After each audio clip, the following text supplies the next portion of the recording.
Okay, well, I thought this time that I would actually cover some of the biblical stories. And hopefully a number of them.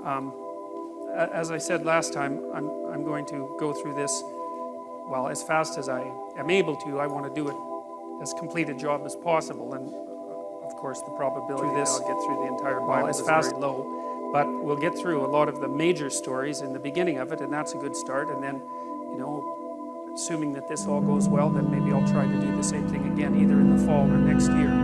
So, assuming that everything is still working out properly next year. It's a long ways away. All right, so I guess we'll start. So last week, I talked to you about a line in the New Testament that was from John, and it was a line that was designed to parallel the opening of Genesis, and it's a really important line, and I thought I would re-emphasize it because the Bible is a book that's been written forward and backwards in time in some sense, like most books, because if you write a book, of course, when you get to the end, if you're the writer, you can adjust the beginning and so on. So it has this appearance of linearity, but it isn't linear. It's like you're God in some sense, standing outside of time. That's your book, and you can play with time anywhere along it.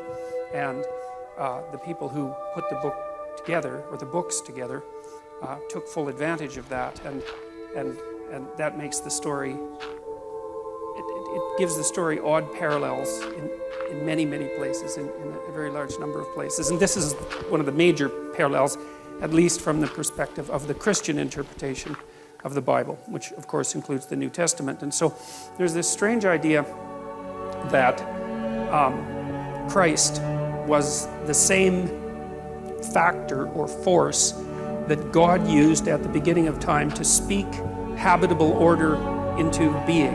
And that's a very, very strange idea.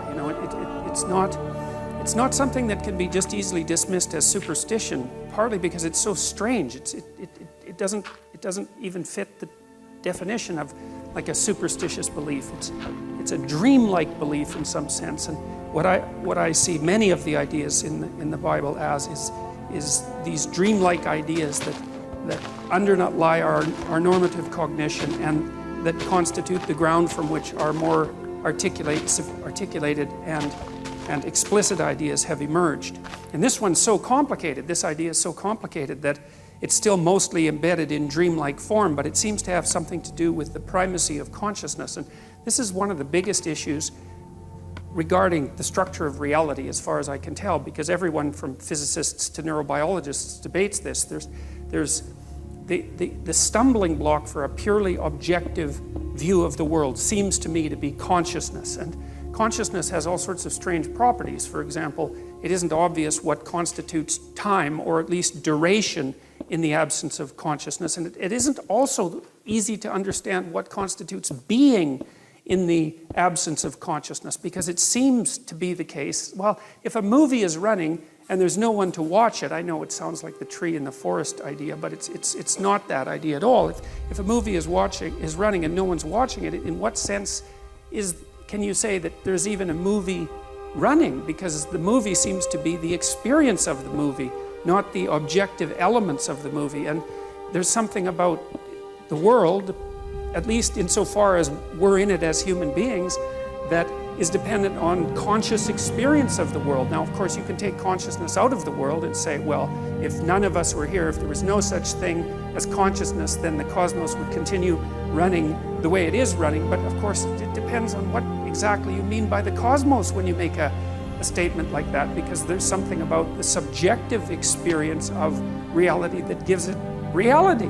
Or at least that's one way of looking at it. And since we're all pretty enamored of our own consciousnesses, although they're painful because they define our being, it's not unreasonable to give consciousness a kind of metaphysical primacy. Now, and it's deeper than that, it's a deeper idea than that, because there are physicists, and they're not trivial physicists like John Wheeler, who believes that in some sense consciousness plays a constitutive role in transforming the chaotic potential of being into the actuality of being. And he actually thinks about it, he's not alive anymore, but he actually thought about it as playing a constitutive role, And then from the neurobiological perspective or from the scientific perspective, it's like consciousness is not something we understand. I don't think we understand it at all. It's something we can't get a handle on with our fundamental materialist philosophy. And I don't know why that is. It's quite frustrating if you're a scientist, but it isn't clear to me that we've made any progress whatsoever in understanding consciousness, even though,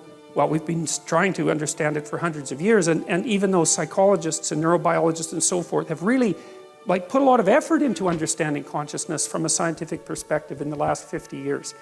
So anyways, what it seems to me is the idea that God used the word to extract order out of, habitable order out of chaos at the beginning of time, which is roughly the right way of thinking about it, seems to me deeply allied with the idea that what it is that we do as human beings is encounter something like a formless and potential chaos. I mean, we're not omniscient, obviously, and we can't just do whatever we want, but we encounter a formless and chaotic potential. That's always what we're grappling with, and somehow we use our consciousness to give that form.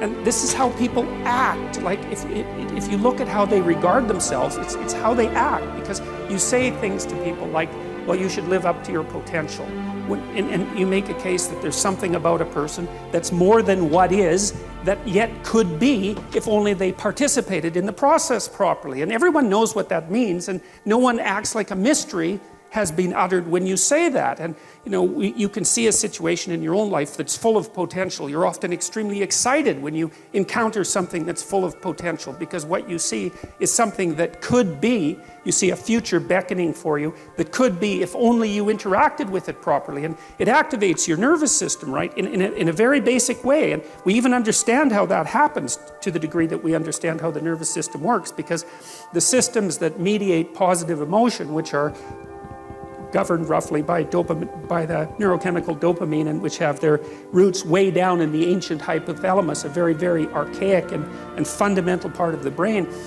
that responds to potential, which is the possibility of accruing something new and valuable. It responds to potential with active movement forward and engagement.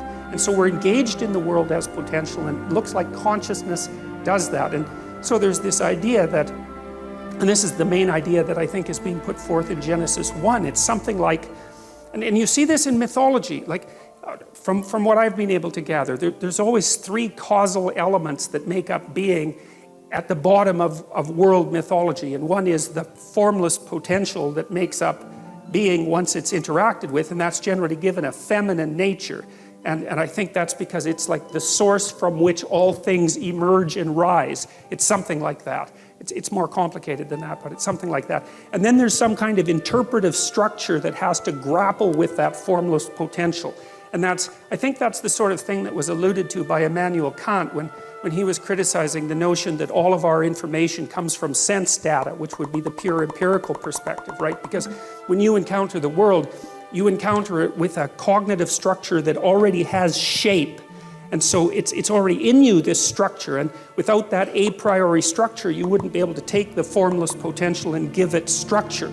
And I think that's something, it's akin in some way to the idea of God the Father, and I'll try to develop that idea more. It's the notion that there's something in all of us that transcends all of us, that's deeply structural, that's part of this ancient, well, I would say evolutionary and cultural process that enables us to grapple with the formless potential and bring forth reality, roughly speaking. And then there's the final element, and that element seems to be something like consciousness itself, the consciousness that actually inheres in the individual. So it's not only that you have a structure, it's that the structure has the capacity for action in the world. And it's like, you're the spirit that gives the dead structure life. It's something like that. And as far as I can tell, the Trinitarian notion that characterizes Christianity is something like, well, formless potential, which is never given the status of a deity in Christianity. And then the notion that there's an a priori interpretive structure that's a consequence of our ancient existence as beings. It goes back as far in time as you can go, the notion of a structure. And then the idea of a consciousness that is the tool of that structure and that interacts with the world and gives it and gives it reality. And that's the Word, as far as I can tell. And so the notion is that there's a Father, and that's the structure, and there's a Son that's transcendent, that characterizes consciousness itself, and that it's the Son, the speaking of the Son, that is the active principle that turns chaos into order. And God, it's such a sophisticated idea as far as I'm concerned, because, well, there's something about it that's at least phenomenologically accurate, because you do have an interpretive structure and you couldn't understand anything without it. Your very body is an interpretive structure, right? It's been crafted over, let's say, 3 billion years of evolution. Without that, you wouldn't be able to perceive anything. And it's taken a lot of death and struggle and tragedy to produce you, the thing that's capable of encountering this immense chaos that surrounds us, and to transform it into habitable order. And then there's the idea too, of course, that's deeply embedded in the first chapters of Genesis, which is a staggering idea, and certainly not one that's likely, that human beings were made in the image of God. Both male and female were made in the image of God. And that's, of course, a very difficult thing to understand, partly because the God that's referred to in those chapters has a kind of polytheistic element, although it's an element that's moving rapidly towards a unified monotheism. But it's not also obvious to me why people would come up with that concept, because I don't really think that when we think about each other, we immediately think God-like. The notion that every single human being, regardless of their peculiarities and strangenesses and sins and crimes and all of that, has something divine in them that needs to be regarded with respect, and that plays an integral role, at least an analogous role, in the creation of habitable order out of chaos. That's a magnificent, remarkable, crazy idea. And yet, we developed it, and I do firmly believe that it sits at the base of our legal system. I think it is the cornerstone of our legal system. That's the notion that everyone is equal before God, which is, of course, that's such a strange idea. It's very difficult to understand how anybody could have ever come up with that idea, because the manifold differences between people are so obvious and so evident that you could say the natural way of viewing someone or human beings is in this extremely hierarchical manner, where some people are contemptible and easily brushed off as pointless and pathological and without value whatsoever, and all the power accrues to a certain tiny, aristocratic minority at the top. But if you look at the way that the idea of the individual sovereignty developed, it's clear that it unfolded over thousands and perhaps 10,000s of years before it became something firmly fixed in the imagination, that each individual had something of transcendent value about them. And man, I tell you, we dispense with that idea at our serious peril. And so, and if you're going to take that idea seriously, then, which you do because you act it out, because otherwise you wouldn't be law-abiding citizens, right? You act that idea out. It's firmly shared by everyone who acts in a civilized manner. The question is, why in the world do you believe it, assuming that you believe what you act out, which I think is a really good way of fundamentally defining belief.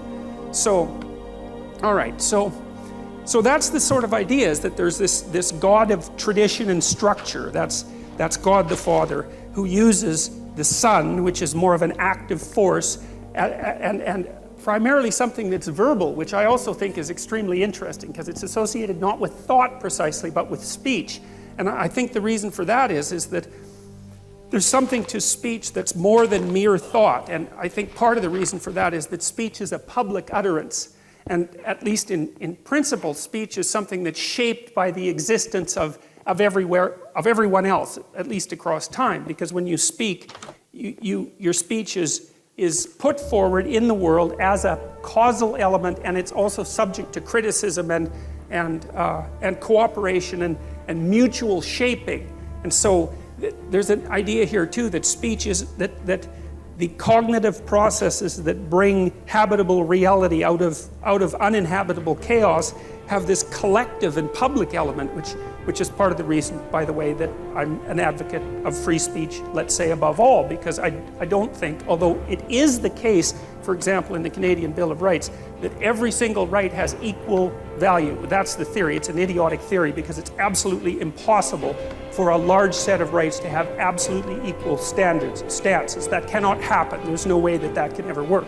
But that is the legal judgment. But I think it's a huge mistake because free speech has this, well, this divine quality, let's say, that you can't escape from because it's the thing that manufactures everything else. You know, and I do think that the dream that you could think of as encapsulated in the stories in Genesis is the dream by which human beings dreamed up the idea that we would now consider consciousnn. Because, you know, it took us a long time to figure out the word consciousness. It's not like it's bloody obvious. Who knows how many thousands of years or who knows what struggles we had to undertake to abstract out something like consciousness and how we had to represent that dramatically, say, or symbolically, or in a dreamlike fashion before we could actually formulate the term and localize that to some degree in people. It's very sophisticated. So John makes the case that, well, there's an emanation of God or an element of God, the transcendent consciousness, it's something like that acts directly and in a sort of living way with the underlying potential of the world. And I think that that's phenomenologically accurate, and I do think that that's the way we regard our lives. Because, you know, when you think about it too, we tend to think that what you encounter when you're looking at the world is the material world, but that isn't how you act. You do act as if you're in a place of potential, and also in a place of potential that you can actually transform, which is also something extraordinarily strange, you know, because we do treat each other as if we're capable of bringing new forms into the world in some permanent manner, right? And we treat each other as if we have free choice and free will, and perhaps we don't, but it's certainly the case that societies that are predicated on the idea that we don't do very well. And societies that are predicated on the idea that we do seem to do a lot better. Plus, people tend to get very annoyed at you if you treat them like they're automatons that lack free will. There's something that people find very, I would say, constraining, slave-like about that even. You know, that the demand that you don't have actual autonomy, and even worse, that you're not responsible for your choices. It's an insult to someone to suggest to them that they're not responsible for their choices. You know, you usually, to do that to someone from a legal perspective, you have to argue something like diminished capacity, right? Well, you're mentally ill, or you don't have the intellectual capacity, or you were addled by some substance, or you had a brain injury or something, and that's why you're not responsible for your actions. Otherwise, part of the respect that you give to another human being is the assumption that they're responsible for their actions. And some of that can be, well, if you do something bad, then you're responsible for it. But part of that too is that if you do something good, you're also responsible for that. And that also seems necessary because, I mean, it's got to be more annoying than anything else you can imagine to strive virtuously, let's say, to produce something of extreme value and then to be treated as if that was a mere deterministic outcome and that your actual choices had nothing to do with that. I mean, people find that sort of thing extraordinarily punishing. And so I'm willing to, you know, I mean, I know that there are debates about all these things and debates about free will and debates about the nature of consciousness, but I'm trying to take a clear look at how people act and how they want to be treated, and then to trace it back to these old ideas to see if there's some metaphysical, let's say, metaphysical connection. So, all right, so here's how the book opens. In the beginning, God created the heavens and the earth. The earth was without form and void, and darkness was over the face of the deep, and the Spirit of God was hovering over the face of the waters. Now, this is a hard, what would you call, narrative section to get a handle on, because in order to understand it properly, you have to actually look behind it. So there are a lot of pieces of old stories in the Old Testament that flesh out the meaning of these lines. And I can give you a quick overview of it. One of the ideas that lurks underneath these lines although you can't tell because it's in English. You have to look at the original languages, and of course I don't speak the original languages, so I've had to use secondary sources. Too bad for me. But the without form and void, and the deep idea, you see, that's associated with this notion of endless deep potential. So for example, the words that are used to represent without form and void are something like, well, one is I'm going to get this partly wrong, tohu wabohu, and another one is teom. And it's important to know this because those words are associated with an earlier Mesopotamian word, which is Tiamat. And Tiamat was a dragon-like creature who represented the salt water. And Tiamat had a husband named Apsu, and Tiamat and Apsu were sort of locked together in kind of a sexual embrace. And it was that locking together of Tiamat and Apsu, and I would say that's potential and order, something like that, or chaos and order. They were locked together, and it was that union of chaos and order that gave rise in the old Mesopotamian myth, which is the Anu Elish, to being, to the old gods first, and then eventually, as creation progressed, to human beings themselves. And so there's this idea lurking underneath these initial lines that God is akin to that which confronts the unknown and carves it into pieces and makes the world out of its pieces. And the thing that it confronts is something like it's something like a predatory reptile, or it's something like a dragon, or it's something like a serpent.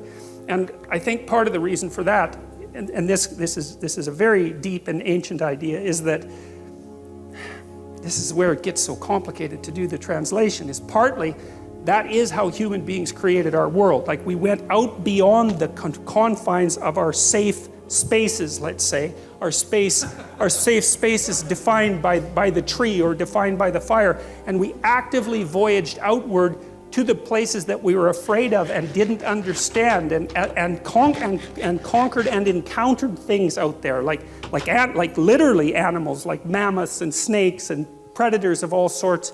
And it was as a consequence of that active, brave engagement with the domain of what we did not understand, the terrifying domain of what we did not understand, that the world in fact was generated. And that idea lurks deeply inside the opening lines of Genesis. And it's a profound idea in my estimation. And I think also that the way our brains are structured, and this is something that I'm going to try to develop more today, is that the ancient circuits that our ancestors used to deal with the space beyond which they had already explored, so that would be home territory, so that's that unknown territory that's characterized by promise, because there are new things out there, but also by intense danger, right? Because we're prey animals, especially millions of years ago when we were very young.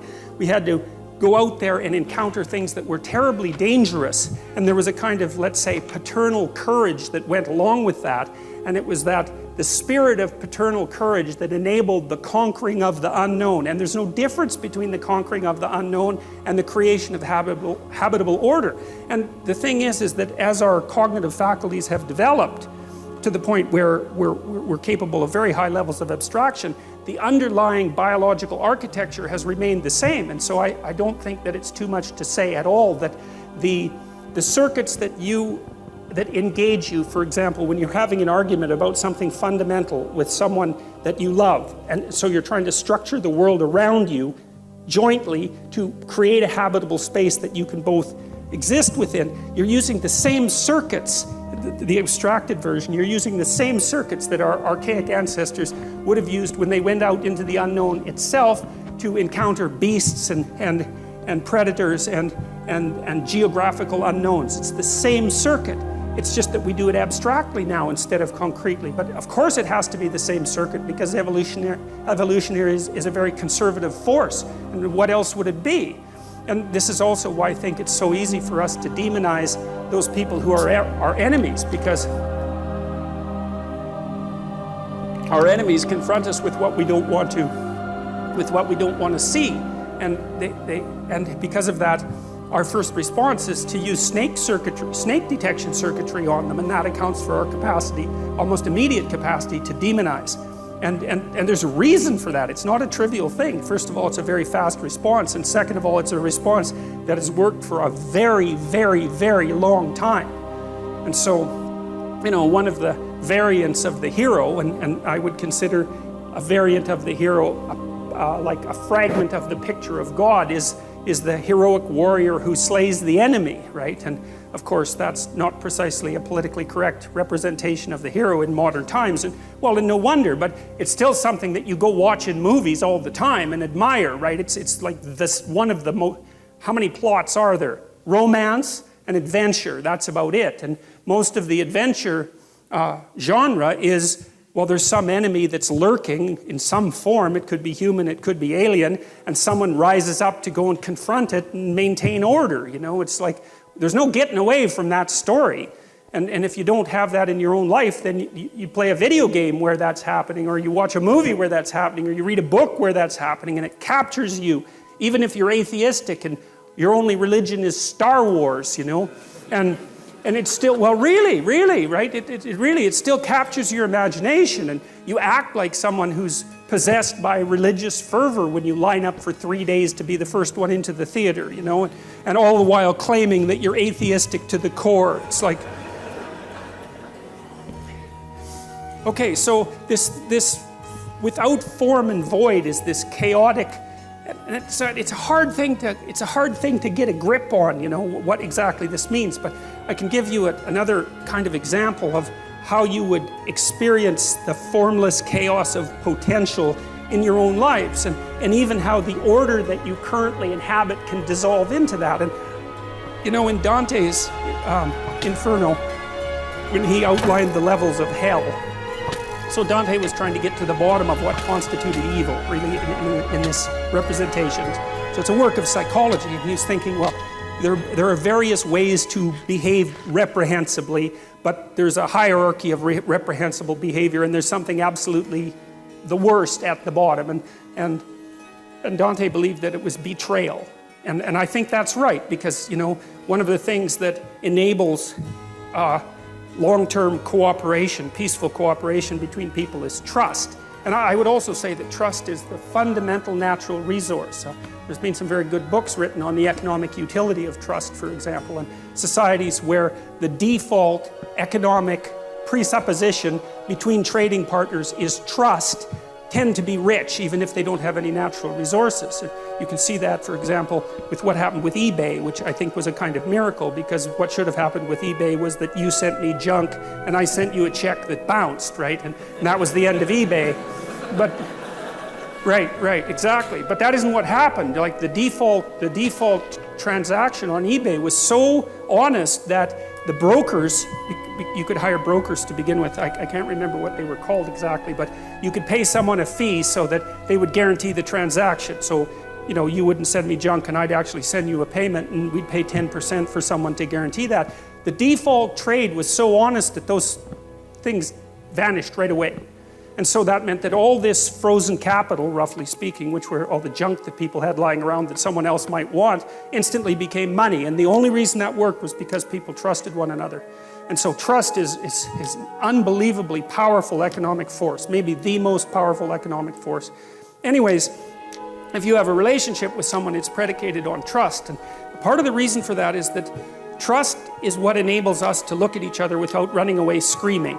And what I mean by that is that if I trust you, then I don't have to take into account how complicated you are, because you're horribly complicated. You know, I think chimpanzee full of snakes, that's what a human being is. And as long as you'll do what you say you'll do, then I can take you at your word, and your word simplifies you, and you can take me at my word, and my word simplifies you, and then we can act like we understand each other even though we don't. But then if that trust is betrayed, then all the snakes come forth very, very rapidly. And so all of you, I suspect, have been betrayed one way or another. And so what happens, if you're in a relationship with someone and you trust them, then you make certain assumptions about the past, and you make certain assumptions about the present, and you make certain assumptions about the future. And everything's stable, and so you're standing on solid ground. And the chaos, it's like you're standing on thin ice. The chaos is hidden. The shark beneath the waves isn't there. You're safe, you're in the lifeboat. But then if the person betrays you, like if you're in an intimate relationship and the person has an affair and you find out about it, then you think, one moment you're one place, right? You're where everything is secure. because you've predicated your perception of the world on the axiom of trust, and the next second, you're in a completely different place. And not only is that place different right now, the place you were years ago is different, and the place you're going to be in the future, years hence, is different. And so all of that certainty, that strange certainty that you inhabit, can collapse into incredible complexity. And you say, well, if someone betrays you, you think, well, okay, who were you? Because you weren't who I thought you were, and I thought I knew you, but I didn't know you at all.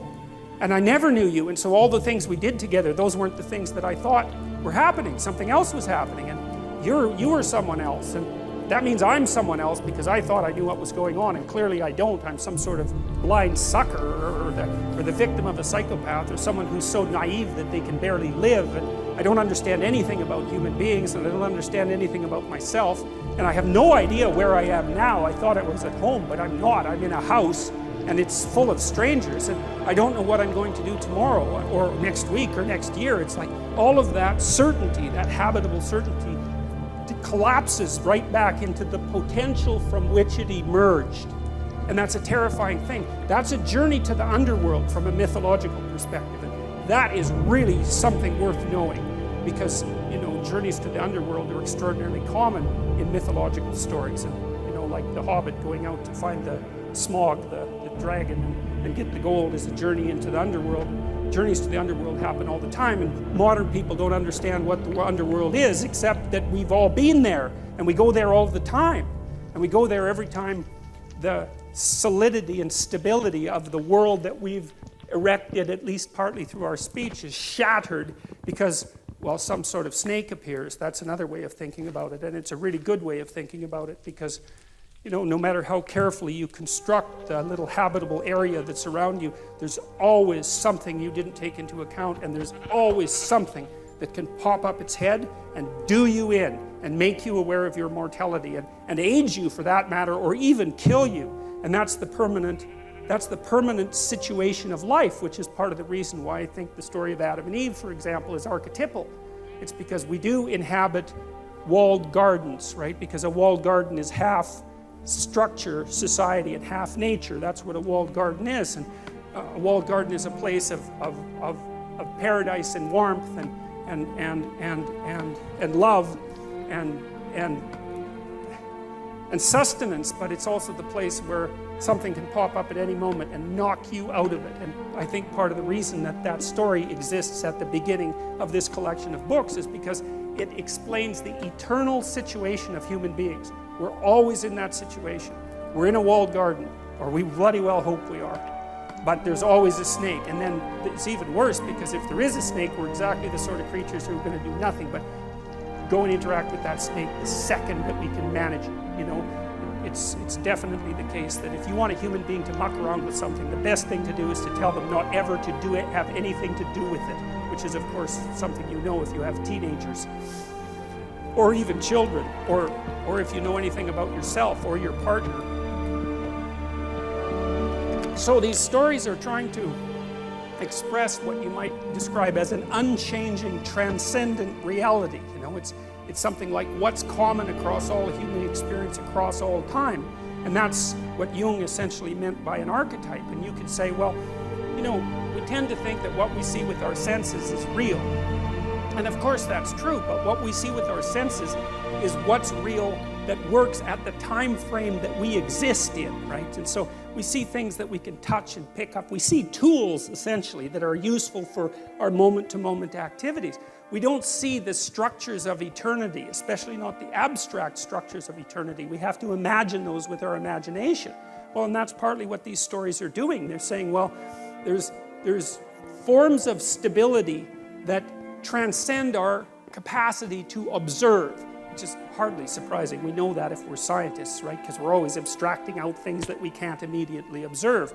But there are metaphysical or moral realities or phenomenological realities that have the same nature, that you can't see them in your life by observing them with your senses, but you can imagine them with your imagination. And sometimes the things that you imagine with your imagination are more real than the things that you see.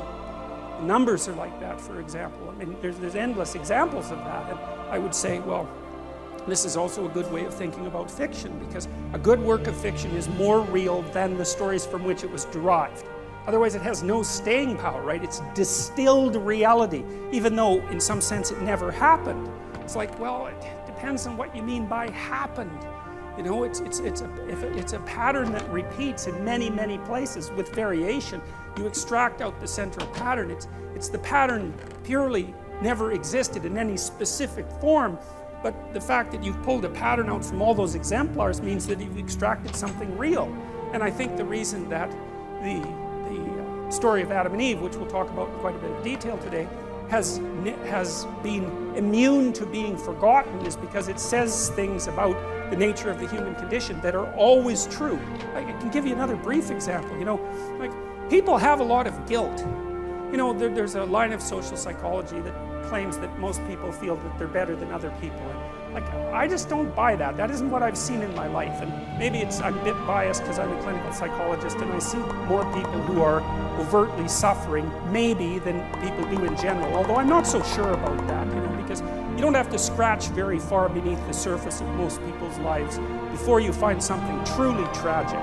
And I don't mean the sort of tragedy that you whine about. I mean, you know, your mother has Alzheimer's, or your best friend committed suicide, or you have a close relative with cancer, you have a sick child, or, you know, there's something wrong with you, because almost everyone has at least one really terrible thing wrong with them. And if you don't, hey, you will. So, you know.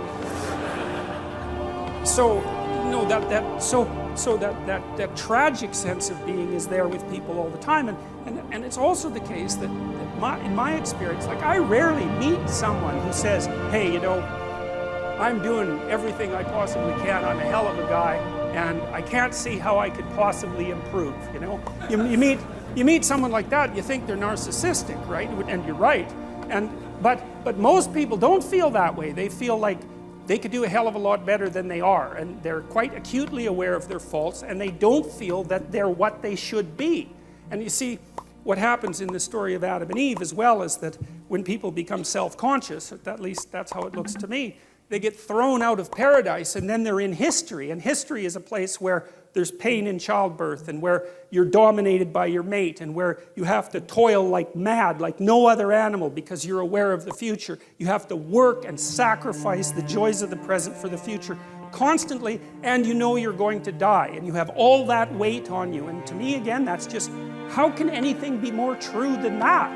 That's just, as far as I can tell, that's just how it is, unless you're naive beyond comprehension.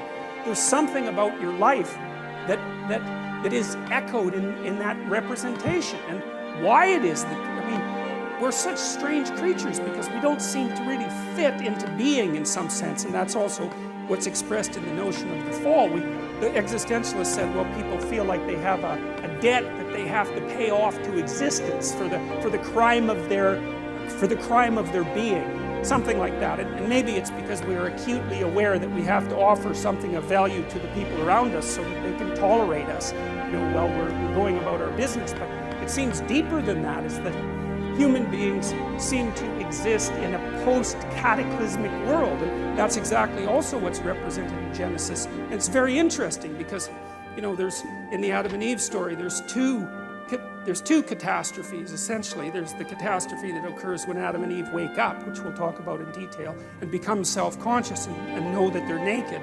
And their eyes are open, right? So that's the terminology that's used. And to have your eyes open means to have an increment in consciousness, essentially, because eyes are associated with consciousness for human beings because we're intensely visual animals. And so the metaphor of having your eyes opened is the same as the metaphor of coming to consciousness. And as soon as Adam and Eve come to consciousness, they realize they're naked. And, you know, the classic interpretation of that is that it has something to do with sexual sin. And I don't believe that. I don't believe that that's what it means, although there are elements about that are relevant. It's more that to realize that you're naked, it's like, if you dream that you're naked on a stage in front of people, that's not a sexual dream, man, unless you're some kind of strange exhibitionist, right? It's you want to cover yourself up and get the hell off that stage as fast as possible. And so to be naked in front of a crowd is to have everyone, it's to have the judgment of the social world focused on your self-evident inadequacies. And that makes people self-conscious, and that's a real human state. It's associated with neuroticism in the Big Five trait model. But people don't like that at all. They don't like having their fragility and vulnerability exposed to the group. It's one of the two major fears of people, because one is social humiliation, and the other is something like mortality and death. And like your typical agoraphobic, for example, gets to have both those fears at the same time, because it's usually a she, tends to believe she's going to have a very spectacular and exhibitionistic heart attack in a public place and make a terrible fool of herself while she's dying. So, and then that's a good example of the two archetypal fears that characterize human beings. So to me, and I said that I tried to approach these stories as if I didn't know what they were about, because that seemed right to me, because they're mysteries. Everything about them is mysterious, and why we have them is mysterious, and what the hell you're all doing here is mysterious, listening to this lecture. And reading Jung, because Carl Jung was very, very helpful in this, because he faced these stories with a beginner's mind and presumed there was something to him that he didn't understand, given that they were at the very bloody bottom of our civilization, which is historically perfectly clear, and that they came out of the midst of time. And he wasn't satisfied with the idea, the Freudian idea that God was just the father, or the Marxist idea that religion was the opiate of the masses. It's like, if religion was the opiate of the masses, then communism was the methamphetamine of the masses, I can tell you that. So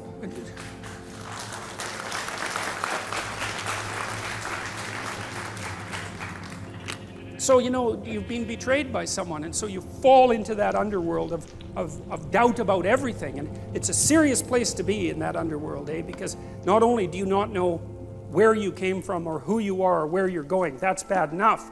So that's the underworld itself. But there's a subdivision of the underworld, like the worst suburb, which is, I think, what hell is essentially from a metaphysical perspective, because, if someone really cuts you off at the knees, especially if they do it in a malevolent way, and if you're going to be betrayed, and you really want to be betrayed properly, you want to be betrayed by someone who's really out to hurt you. They just weren't being stupid. They were like after you for whatever reason.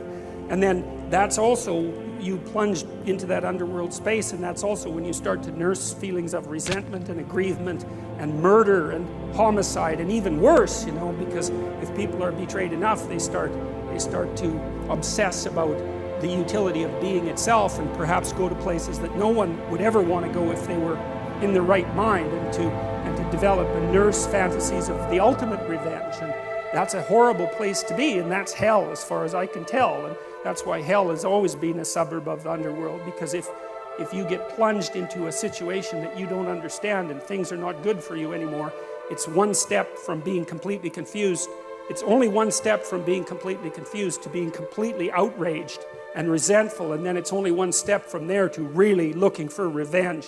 And that can take you places that merely to imagine properly can be traumatic. And I've seen that happen with people many times. And I think that anybody who uses their imagination on themselves can see how that happens, because I don't imagine there's a single person in the room that hasn't nursed fairly intense fantasies of revenge, at least at one point in their life. And usually, for what appear to be good reasons. It's no picnic to get betrayed, that's for sure, and it can shake your faith in being, but if it shakes it so badly that you turn against being itself, that's certainly no solution, that's for sure. All it does is make everything that's bad even worse. So, okay, now, and God said, let there be light, and there was light, and God saw that the light was good. And God separated the light from the darkness. And so that's another fundamental separation, right? Light and darkness. Those are in some sense the two of the fundamental elements of our conscious being, because of course when it's light, we're awake and conscious because we're diurnal animals, and when it's night, well, then we're asleep. And so our existence is bounded by light and darkness. We're up and alert when it's light, and that's partly because we're highly visual animals, right?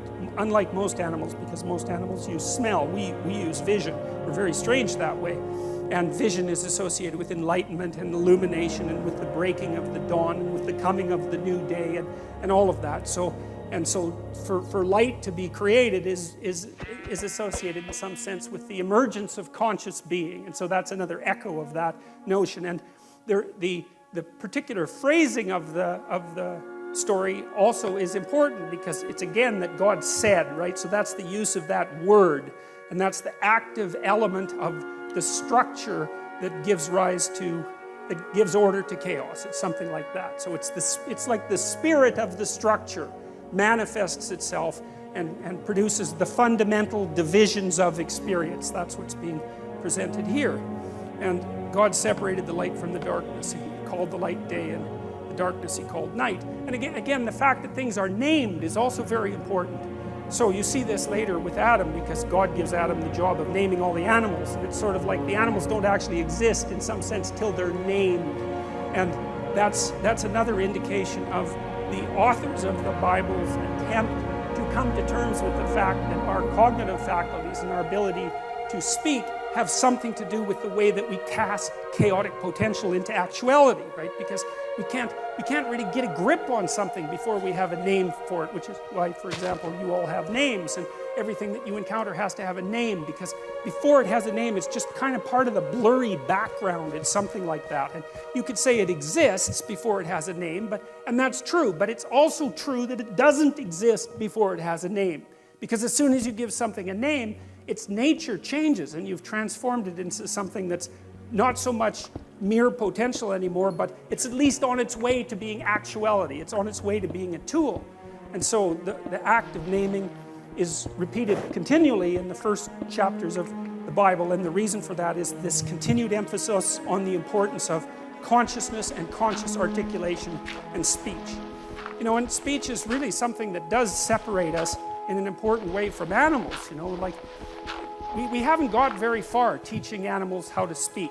The best we've managed so far is some parrots, right? There's a gray African parrot. There was one of them that got up to about a 4-year-old level, and that's mind-boggling, because like, how big is the brain of a parrot? It's like that big, and that bloody thing can talk, and so that shows you how much we know about brains. But I know they're small and all that, and we tried teaching chimpanzees to talk, and they could kind of get somewhere with sign language, especially if you started when they were young, but they don't have the capacity for language like we do, and they were never able to really pass it on to the next generation, which is obviously a critical element of really having that ability. So human beings, we've used our linguistic capacity to parse up the world in a new way and to conceptualize it in a new way. And you know, you can say that we're just like ants on this little trivial planet out on the edge of one of 100 million galaxies, and that what's happening here has no cosmic significance. But that's an arbitrary proposition, you know. I mean, we're very complicated things, and whatever's going on this planet has to do with conscious reality. And the transformations of consciousness, for all we know, might be the most important things that happen everywhere. There's no reason to consider consciousness a trivial phenomena. I mean, it's taken 3.5 billion years for you to develop the brain that you've developed. And human beings are amazing creatures. I mean, just a casual walk through YouTube and all those crazy kids that climb cranes and do that. What's that? Yeah, parkour, man. That stuff's unbelievable, you know? I mean, human beings are crazy, crazy animals. There's almost nothing we can't do. And I'm very loath to assume that the transformations of consciousness that are described in the early stories in the biblical accounts are somehow cosmically trivial. It doesn't strike me that way, and it's certainly not self-evident. And even if they are cosmically trivial, whatever that means, the rocks don't care what you think. Well, who cares what the rocks think? First, they don't think. So I don't see why that's exactly relevant. But even if it's all the same to the cosmos, which is something that I doubt, it's certainly not just all the same to you, you know, because your consciousness has a quality and it matters. Heidegger, for example, who's a philosopher whose writing sort of influenced me post hoc, because I recreated some of the things that he had talked about in the 30s before I knew much about him. But one of the things that Heidegger said was that the fundamental element of human being, of human phenomenology, was care. He said that that's the basic essence of your being, is that you care about things. You know, and that's either negatively or positively, right? To not care about something or to hate it is still to be involved in care. And so, even if the cosmos itself is neutral with regards to our existence, we're not, and we're the only things that we know of that are conscious, and so, well, we might as well go with that, and there's no reason.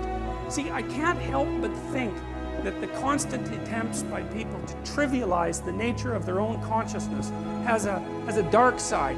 I'm a psychoanalyst, and so I always think that way. It's like, well, first of all, if you as a being don't matter, then you don't have to do anything. It's a great justification for total lack of responsibility, and that really twigs something for me, because, you know, people who are bent, let's say, or vengeful or angry are always looking for a reason why they don't have to be responsible for anything. Plus, it's a lot easier. And so the notion that consciousness is trivial immediately allows you to wander down that path. And so I'm skeptical of those claims. And I also think that there's a deep hatred of humanity that underlies those claims as well. And I read my YouTube comments sometimes, you know, and I've always been annoyed that, you know, because I've heard like sort of radical, clueless environmentalists say things like the planet would be better off without people on it, which is something that, like, you just cannot say that. If you say that and listen to yourself, you should like go to a monastery for like 3 years and never say a word and have a shower every 10 minutes until you've learned your lesson properly. You know, you can't utter a more genocidal phrase than that, you know, and of course you always do it in a display of your care for the world. It's like, well, if we just didn't have any people, it's like, well, we'll just line them all up and shoot them with machine guns. No, it's really sickening, it's appalling. And there's a hatred for humanity that's at the bottom of it. And I mean, you can kind of understand why, because we're messy and, you know, we don't clean up after ourselves, and, you know, we're like raping the rainforests and that sort of thing. But I do have some sympathy for people because, you know, we're hell on Mother Nature, but she certainly returns the favor. So, and that's a good thing to remember. You know, a lot of what we're doing is just bloody well trying to exist with a relative minimum of pain. And we're doing our best to get, you know, to get as good at doing that as fast as we can. And that's not an easy thing. There are lots of us, and like life is bloody complicated. And the other thing that happens too is, again, if you scratch just beneath the surface of people, and this is something that's always, you know, to me has been a kind of miracle, is if you talk to someone, they're out doing their job, and maybe they're doing a good job at it, like some emergency room nurse, you know, it's, God, there's a job for you. Or maybe they work in palliative care. You know, and you talk to them and you find out they've got like 4, as I said before, serious problems in their family, and maybe they're diabetic to boot, and yet they haul themselves out of bed in the morning and go take care of dying people. It's like, good God, people deserve a bit of respect for struggling forward and not always trying to make the planet a worse place when they're beset on all sides constantly by, you know, an unending series of tragedy. You'd think we could have a little bit of sympathy for ourselves as a consequence of that. It's like we're not all like rapacious, greedy monsters who are bent on just devouring everything in our path, you know. It's a little bit more complicated than that. So, all right, anyway, so let's go to the next part of this here. All right, so, and God said, let there be an expanse in the midst of the waters, and let it separate the waters from the waters. And God made the expanse and separated the waters that were under the expanse from the waters that were above the expanse. And it was so, and God called the expanse heaven. And there was evening and there was morning the second day. Well, to understand that, because how did that?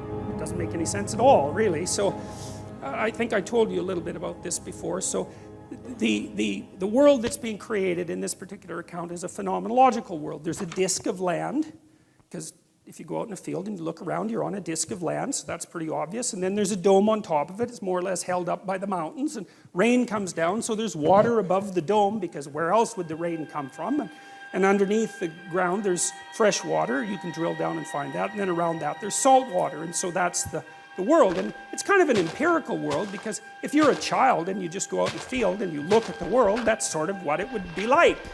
And so that's the world that's being created. And so one of the things that is worth thinking about, and this is something Carl Jung was very interested in, is that these old descriptions are half geographical and half empirical, so sort of based on observation, and half psychological. So one of the things Jung was interested in, for example, was astrology, but mostly for a psychological reason, because, you know, obviously there are stars up on the dome, and then when you look at the stars, you can imagine the shapes of the stars, and that helps you orient yourself, because as soon as you can see shapes in the stars, then you can recognize the constellations and you can orient yourself at night. But then the constellations become gods, say, and the gods turn into a drama. And the drama comes from within. It's the projection of imagination. And so when Jung was analyzing astrology, he was analyzing psychology, because he saw the astrological narrative as the projection of the human imagination onto the cosmos. And so when he was analyzing astrology, he was analyzing psychology. And the same thing is the case with these stories, is that the world they describe is it's not the natural world like a scientist would describe it, because these people weren't scientists. They didn't have the technology and the tools. It was the way for them it was the world. For us, it's the way they saw the world. And so we're looking at the way they saw the world. And a lot of that psychology, we share that psychology to a large degree with those people. So in this is psychology. But it's interesting to know what the geographical substrate is, so that you can kind of understand the stories. I like this picture because it's great from a psychological perspective. It's a very famous picture. You know, so basically what you have here is the world as we know it, and there's the dome with the sun and the moon on it and the stars, and then if you look outside what you know, well then you're out into this cosmic space, right? And those are like the wheels of the planets and the music of the spheres, and that's the ever-present explorer who's gone beyond the domain that he can understand and is peering out into the unknown as such. It's a psychological picture. It's like, because you do know some things, and then outside of that there are things you don't know, and when you're feeling brave, you put a foot or two out where you don't understand. Like, there's frontier everywhere, right? And if you're feeling heroic and you want to do something for the world and you want to expand what you understand, you poke your head through what you know and you take a look at whatever structure is out there. And you know, he's pretty smart, because most of them is still where it's safe. And I would say that's a good thing, because if you jump right out there, well, then maybe you fall off the edge of the earth, and I wouldn't precisely recommend that, especially if you do it accidentally. And to me, this is a recreation of the Taoist yin-yang symbol, you know, with the white paisley here, and that's what you know, and the dark paisley serpents really there, and the right place to be is right on the line between them, because you got one foot where you understand, that gives you security, and then you know, but it's kind of dull, because hey, you know everything that's going on there, and that isn't what people are like. They don't want just security. Dostoevsky said that in Notes from the Underground, a great book. And you know, he said, I love this, it was his an early criticism of the notion of a political utopia. He said, look, if you gave people everything they wanted, they had nothing to eat but cake, and nothing to do but sit in warm pools and busy themselves with the continuation of the species. That was his lines. That the first thing they would do, well, maybe after the first week, was like go kind of half insane and smash everything up, just so that something that they didn't expect would happen, so that they'd have something interesting to do. And it's so right, because you know, the utopian notion that if you just had all the material stuff you wanted, that you'd be, well, what would you be? What would you do? Would you just sit on the couch and watch TV? I mean, you'd be, I don't know what, you'd be cutting yourself just for entertainment in no time flat, you know, and that's the sort of thing that people do. So we're not adapted for security and utopia. We're adapted for a certain amount of security, because, you know, we are vulnerable, but mostly we want to have one foot out where we don't know what the hell is going on, because that's where you're alert and alive and tense and with it. And you know, I believe this, and I believe it actually has something to do with the hemispheric structure of the physiology of your brain, is because the right hemisphere looks roughly adapted to what you don't know, and the left hemisphere, this is an oversimplification, but a useful one, is adapted to the world that you do know, and the right place for you to be is halfway between them. Because and you can tell that's what's so cool, and this tells you that this is actually reality that's manifesting itself to you. You know, that sense of active engagement you have in the world, when things are working well for you, you know, where you should be at the right time. You're alert and on top of things and engaged, and you don't have much of a sense of time, and the sense of the tragedy of life sort of recedes, and that's when you've got one foot where it's secure and one foot out in the unknown, and your brain signals to you that you're in the right place by making what you're doing meaningful. And that sense of meaning is actually a neurophysiological signal that you've got the forces of the cosmos properly balanced in your being at that moment. And that's why it feels so good. And then, well, what else could it possibly be? I mean, you know, our brain is capable of looking beyond our vision. That's what it's for. And that sense of engagement, there's no reason to assume that that's anything but a real signal. And you can reduce it. You could say, well, the problem with being where you know only is that you don't know everything, and that's going to be a problem in the future. And the problem with being where you know nothing is that's just too much, man. Like, you know, you go into panic mode, and because anything can happen there and you can't handle it. So you got to mediate between those two things. You want to be secure enough so that your physiology isn't revving out of control, and you want to be out there in the unknown enough so that you keep updating yourself constantly. And that's the place where information flow is maximized.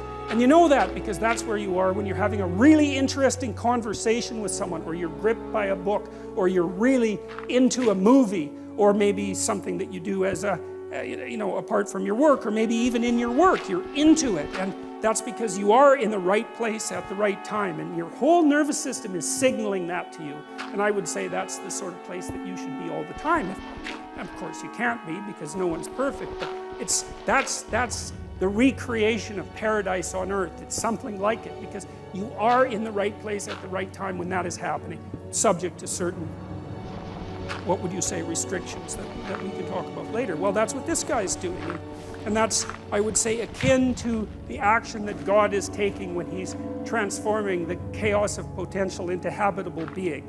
And it's the sort of thing that human beings are supposed to act out. And God said, let the waters under heaven be gathered together into one place, and let the dry land appear. And it was so. God called the dry land earth, and the waters that were gathered together he called seas. And God saw that it was good. Well, that's an interesting thing too, because, you know, there's this play written by a German named Goethe. I can never say that properly. It's Johann van Goethe, and I can't say it, but he wrote this play called Faust. And he wrote one part of it when he was quite young, and then Faust II when he was quite old. And he has a character in there, Mephistopheles, and Mephistopheles is the devil. And he actually has the devil explain himself twice, basically using the same words, which I really like. It was very profound. And basically, Goethe's Mephistopheles says, you know, he's the adversary of the Word. That's a good way of putting it. Because that's how it works out mythologically. He's the figure behind the snake in the Garden of Eden, which is something we'll talk about more. But he has a sophisticated philosophy. He's not just some random troublemaker. He's got a deep philosophy, and his philosophy is quite straightforward. And it's compelling. It's compelling. And people are gripped by it quite often, far more often than they think. His philosophy is, well, look around at the world. It's like Ivan Karamazov in The Brothers Karamazov. When he's trying to disabuse his younger brother of being a Christian monk. Mephistopheles says, well, look at the world. I mean, you look around the world, it's nothing but a bloodbath. It's just suffering everywhere. Everything eats everything, and people die terribly, and they're cruel to one another, and the whole mess is nothing but a constant haul of terrible carnage and ruin and wreck. He says it would be better if it was never existed at all. And that's a very, very interesting idea. And I do believe, and I've seen this in people many times, that in the depths of despair, especially when you've been betrayed, for example, and you wander into the wrong subdivision of the underworld, that's something that comes to mind. If you have a very sick child, for example, or maybe your whole family is suffering, as whole families do sometimes, an idea is going to come to you. It's like, good God, who put this mess together? And is it really worth it? Is it really worth the suffering? Suicidal people, they say no. They say, no, enough of this. You know, and you have to be pushed a long way, generally speaking, before you'll actually commit suicide. You have to be in very, very desperate straits. But your answer under those conditions is that being is such that it would be better if it had never been. And that's a very, I think it's a terrible philosophy, I believe, because I think what happens if you act it out is that you make the very things that led you to despair far worse. And I can't see that if it's reasonable to draw a logical conclusion that suffering justifies your desire to make being end, that the answer to that can't be to produce more suffering. That just doesn't make sense. And my observation has been that people who act out the Mephistophelian philosophy inevitably make suffering far worse. And then that raises the other specter of, well, do they want being just to cease, or are they just out for bloody revenge at any cost? And my conclusion has always been that, is that the mask is, well, being shouldn't exist because it's too terrible, but the true motivation is I'm going to make everyone suffer as much as I possibly can before I say goodbye to this place. If you read the writings of people like the kids who shot up the Columbine High School, they'll tell you exactly that that's precisely and exactly what they concluded and then acted out. So anyways, but in this, God says that it was good, and I've thought about that a lot. It's like, because the question is something like, well, is something better than nothing? Because that's a really good question, you know. And I thought about two things in relationship to that. And one is, well, maybe it depends on how it is that you are, right? Because it could be that there are ways of being in the world that justify the world, and there are ways of being in the world that make the world unbearable. And I believe that the narrative that runs through the biblical stories is precisely a dialogue between those two types of being. And the optimistic part of the story is that being requires limitation and suffering. There's no escape from that. But there are modes of being that allow that to be perhaps even more than tolerable. Perhaps there are modes of being that allow that to be good. And it's a straight and narrow road. It's a very difficult road to tread. So I think, well, that's possible. You know, I'm not an optimist by nature. But that's one of the things that I've conceptualized and read about that I actually find plausible, because it's certainly the case, everyone knows this, that there are ways that you can act that make things worse. Everyone knows that. And so if that's the case, there has to be the opposite, right? There has to be ways that you could act that make things better. And obviously you can act in ways that make things really way worse. And so the question is, well, are there ways that you can act that make things really much better? And I think that's the question, is, can we have our cake and eat it too? Can we have the being that requires limitation and suffering, and also simultaneously transcend that by our mode of being? And I believe that the biblical stories, and perhaps not only the biblical stories, but the biblical stories are one of the human imagination's best attempts to address and answer that question. That's what the entire story is about. So the first of it is the catastrophe of the collapse of self-consciousness and the entrance of humanity into history. And the rest of it is, okay, now we're in history. Now we know that we're going to die. We know about our mortality. We're conscious of our own being. Is there a mode of acting in the world that allows that to be justifiable, or maybe even more, that allows that to be triumphant? And then I would also say, maybe it's worth finding out, you know. That's the other thing that's so interesting, because you've got this short time on Earth, and there's lots of things that are very, very difficult to contend with, and you have the problem of tolerating yourself even in all your insufficiency. And one of the things that seems to me to be the case is that if you adopt a sufficiently profound mode of being, if you attempt to do that, then the mere act of lifting up that weight is enough to justify the fact that you're insufficient and mortal and bound by tragedy. And I believe that, and I believe people believe that, because if you watch how people act, they look for people they admire. And they do admire people, right? It's a natural phenomenon. You see it starting with children. Children admire and then they imitate. And we look to people who seem to be able to bear the burden of being in a heroic manner, and there's something inside of us that calls to that and that makes us want to mimic that and to follow it. And I think that that's the deepest and most profound of instincts, and I think it's right. And even if you're not so convinced on the positive end, you know, because it's more difficult to be convinced of the positive, you can certainly be convinced on the negative end, because there are ways of being that are so brutal and so reprehensible that merely to read about them is enough to traumatize you. And I think that if you're a person who hasn't lost their soul completely, you can't help but encounter stories like that and shudder away from them. You know, Alexander Solzhenitsyn, who was the person who did most to unmask the absolute horrors of communist totalitarianism, said that he believed that the Nuremberg judgments were the most important event of the 20th century, and that was the judgment at the end of World War II, that there were certain actions that no one was to undertake, no matter what their cultural background was, because they were, let's say, crimes against humanity. That there was such a thing as universal evil.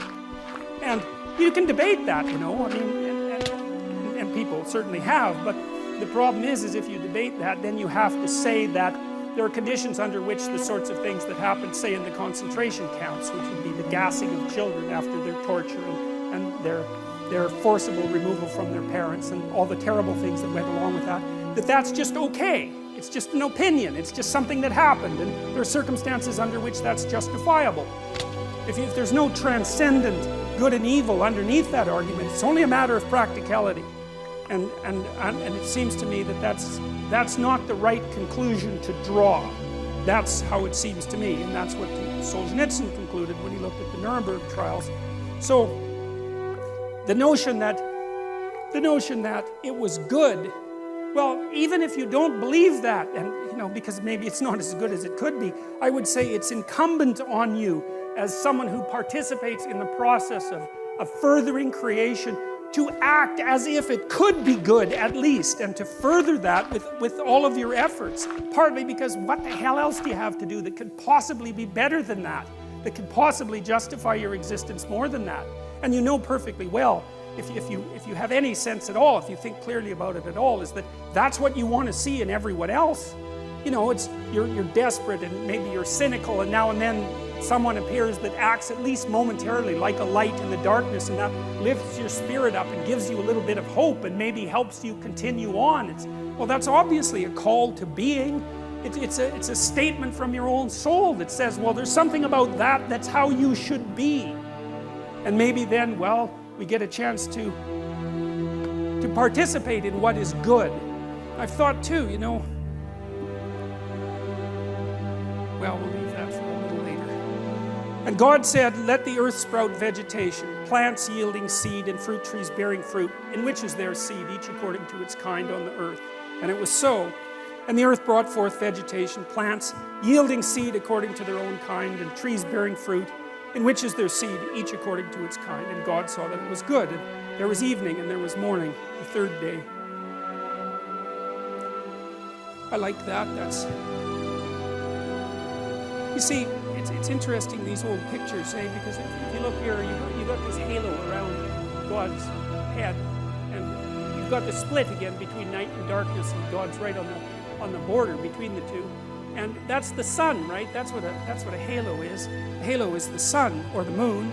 Sometimes it's like a coin. You know, you have the queen's head on the coin, and that's the queen on the moon, and it's silver, and it's a symbol of value, because of course the queen is sovereign, and the moon is the sovereign of the night sky, and gold, of course, is the sun, and gold is pure because it doesn't mix with other metals, and it shines like the sun, so it partakes of the sun, and God partakes of the sun because there's something about whatever he represents that's associated with consciousness and illumination and enlightenment. And it's that force of illumination and enlightenment that's right on the border between these two sets of phenomena. And that's kind of what that picture is trying to present. And so, you know, it's a metaphor. That's one way of thinking about it. But it does, again, allude to the underlying idea that there's something about consciousness that's integral to being itself. And God said, let there be lights in the expanse of the heavens to separate the day from the night. And let them be for signs and for seasons and for days and for years.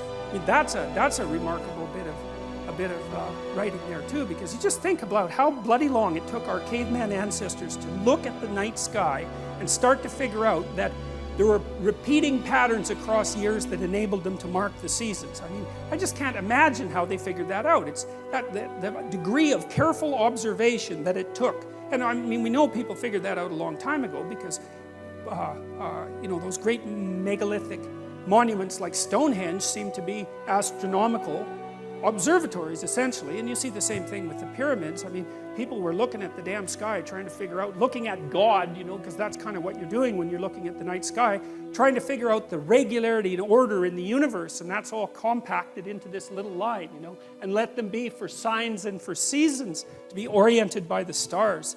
Amazing. And then let them be lights in the expanse of heavens to give light upon the earth. And it was so. And God made the two great lights, the greater light to rule the day and the lesser light to rule the night, and the stars. And God set them in the expanse of heavens to give light on the earth, to rule over the day and over the night. And so there's an idea of sovereignty there too, right? That there's an analogy between the ruler and the heavenly bodies that light up the darkness, essentially. And that's a really interesting idea too, because it took us a long time to come to terms with, as I mentioned last week, to come to terms with the idea of sovereignty itself, and to decide what constituted valid power. And it's not power. It's not power. It's authority and competence, and not power. It's not dominance either. It's more sophisticated than that, because the people that you want to rule aren't people who have power, because power just means I can hurt you and you can't hurt me back. That's not what you need from a ruler, even though it devolves into that from time to time. What you want is the kind of wisdom that illuminates the darkness, and to associate the sovereign with the heavenly kings of the light is a perfectly reasonable thing to do from a metaphoric perspective. And that's an ancient idea, you know, and another example of how we're grounded in a dream. And God set them in the expanse of heavens to give light on the earth, to rule over the day and the night, and to separate the light from the darkness. And God saw that it was good. Another emphasis on the fact that it was better that there was something than nothing. And you know, maybe you could consider that the declaration of the cosmos is something like, well, it's better that there's something than nothing. And well, how do you know that? And I guess the answer to that is that there's something instead of nothing. And I know that that's not proof, but it's still a remarkable fact that it happens to be the case, and no one does know why that is. And so maybe we should go along with it and see what we can do with it, you know, and see how we could make it better, because we certainly could if we were really committed to it, and we shook our resentment and our anger and our hatred. And I know there's reason for all of that, because people do suffer terribly, but you know, God only knows what being could be like if we all contributed to it to the best of our ability. God only knows what we could conquer, and what sort of magnificent cities we could produce, and what things we could eradicate from the suffering of the world.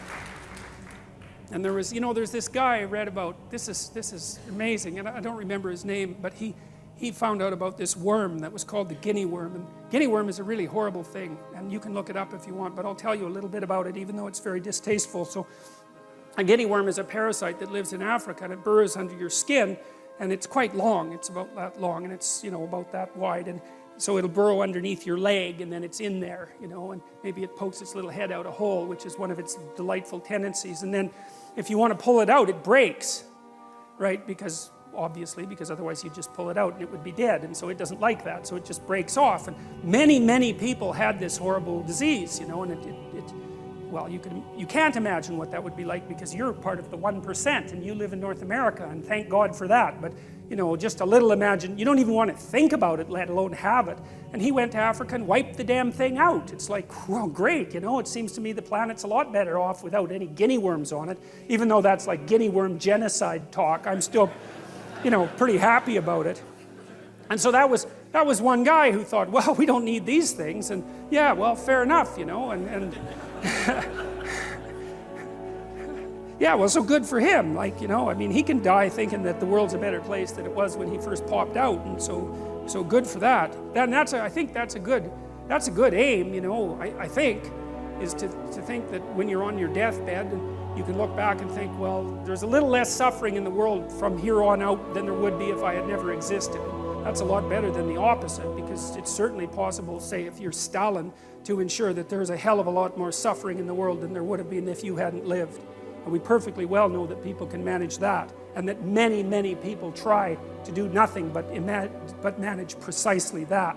So, and it's hard for me not to think about that as some sort of metaphysical evil, and I think it's the right way to look at it.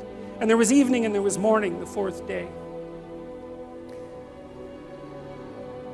So you have the sun here, and then the moon here, as far as I can tell.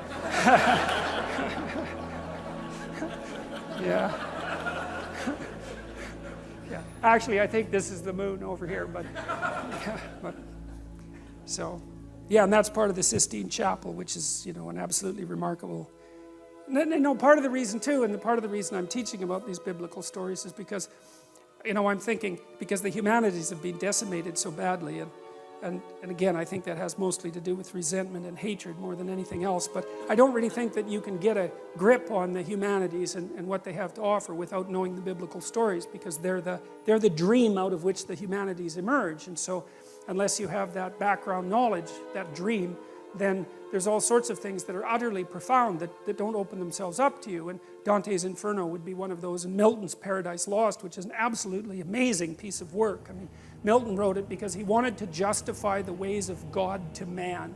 What an ambition that is. And I mean, he was serious about that. He took the problem seriously. It's like, it's the Mephistophelian problem, is that, well, this is a rough business that we're involved in, and maybe we should just give it up. And I think the whole world, I think, was deciding that in the 1980s when we were deciding whether we were going to engage in the ultimate nuclear catastrophe, and we were very, very close to that a number of times. And I think it was a collective decision in some sense on the part of humanity that we might as well keep the whole awful game going rather than just demolish it. But Milton, he wrote Paradise Lost it's a dream, again, it's a dream, and trying to explain the nature of being and the nature of evil, and you can't crack the damn thing without knowing the underlying stories, and that's really too bad because it's utterly profound. And the reason you need profound things, as far as I can tell, you need profound knowledge, is because life is actually a profound problem for everyone. I mean, you can shelter back and live a very conservative existence, and look, like, more power to you. I understand why you would do that, but it doesn't stop you from having to face the ultimate questions of life. They're right there in everyone's face, and at least at some point in your life. And it would be better if you could, I think, if you could confront them full on and to deal with them properly and to be a beacon of strength as a consequence of that. And I think that wisdom, that's what the humanities are supposed to teach, is wisdom. And wisdom is what enables you to deal honorably with the tragedy of life. And I think I can't see how you could think that that was a bad idea, because there are going to be times when you're in an emergency room and, prone to panic and to cry and to break down and to collapse and to be of no use to anyone around you. And that's not the right way to be. It's the right way to be in a situation like that is to be strong and reliable, and I don't think you can do that without being wise. And you can't be wise without putting yourself together and without knowing something about where you came from and what you're like, and that's history and the humanities. And so this isn't optional. It's more necessary. Man does not live by bread alone, and that's exactly the issue here. And so you see these magnificent works, I mean, it's not like Michelangelo thought of this literally, he was a genius, for God's sake, and he's trying to get at something, and he's trying to get at the profundity of human culture. I suppose that's why you have this patriarchal figure here, and the cosmic role that consciousness and tradition plays in being itself, and it's ennobling. And you think people, religious or not, hundreds of millions of people come from all over the world to Rome and go through this little tiny chapel to look at this. There's something in it that everyone needs to see. It's not just beauty, it's more than beauty. It's that which feeds the soul. And everyone feels that, even if they can't explain it. And God said, let the waters swarm with swarms of living creatures, and let birds fly above the earth across the expanse of the heavens. So God created the great sea creatures and every living creature that moves, with which the waters swarm, according to their kinds, and every winged bird according to its kind. And God saw that it was good.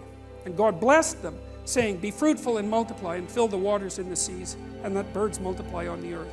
And there was evening and there was morning, the fifth day. And God said, let the earth bring forth living creatures according to their kinds, livestock and creeping things and beasts of the earth according to their kinds. And it was so. And God made the beasts of the earth according to their kinds, and the livestock according to their kinds, and everything that creeps on the ground according to its kind. Kind, right? That's kin, right? And to be kind is to treat others as if they're your kin. And so, according to its kind. And God saw that it was good. That's continually represented over and over. God said, that's the thing that calls being into existence, and God said it was good, and that's the fundamental judgment about the nature of reality. And you know, one of the things that happens in the translation, in the movement, let's say, from the Old Testament to the New Testament, is God is obviously blessing creation in the beginning of this story. And then you have Old Testament God, and like, don't mess around with him, right? Because he'll give you good smiting if you get out of line. There's no doubt about that. And he's kind of an arbitrary character. And you know, lots of modern people think, well, how could you believe in a God like that? And it's like, when I read that, I think, well, the Old Testament people, that isn't how they thought. They thought, you better look the hell out, because life is really difficult, and if you step out of line, you're going to get flattened, and God doesn't care, in some sense, whether you approve of him. It's like, what the hell does that have to do with anything? Obviously you don't approve. It's like, you better pay attention though, because otherwise you're going to be in real trouble. And that there's real wisdom in that. Nietzsche really admired the Old Testament as a work of literature, because he thought that the representation of the divine, let's say, as a representation of the essential nature of being was extraordinarily accurate in its arbitrary and often cruel nature. You know, it wasn't following a morality that human beings could really understand as moral. But he thought that was very realistic, and I like that interpretation. But what happens in the New Testament is quite interesting, because there's an insistence all of a sudden in the New Testament that you're supposed to act towards God as if he's nothing but good. And that's such a strange thing, because you look at the world and you think, yeah, really? Just good, eh? Well, the cancer and the earthquakes is kind of hard to fit into that picture. And you know, the terrible things that happen to children and all of that is very difficult to square with the notion of a good God, obviously. But then the underlying idea is that if you act in that manner, it makes it more likely to be true. It's something like that. And so I would consider that in some sense an act of both courage and faith. It's like you're going to make the case, like God makes at the beginning of the Bible, that being is in fact good. Now, you can't see it because, well, you get to see all the things about it that aren't so good. That's not the point. It's a metaphysical presupposition, something like that. It's a decision to act that way. I'm going to act as if being is good, and to further that. And then the implicit idea is, well, there isn't any way that you can make things work out better than to do that. And so there's a courageous element to it, which I think is also expressed to some degree in the idea of Christ's voluntary sacrifice of his own life. His presupposition was something like, I'm going to act as if God is good, and I'm going to play that out right to the end.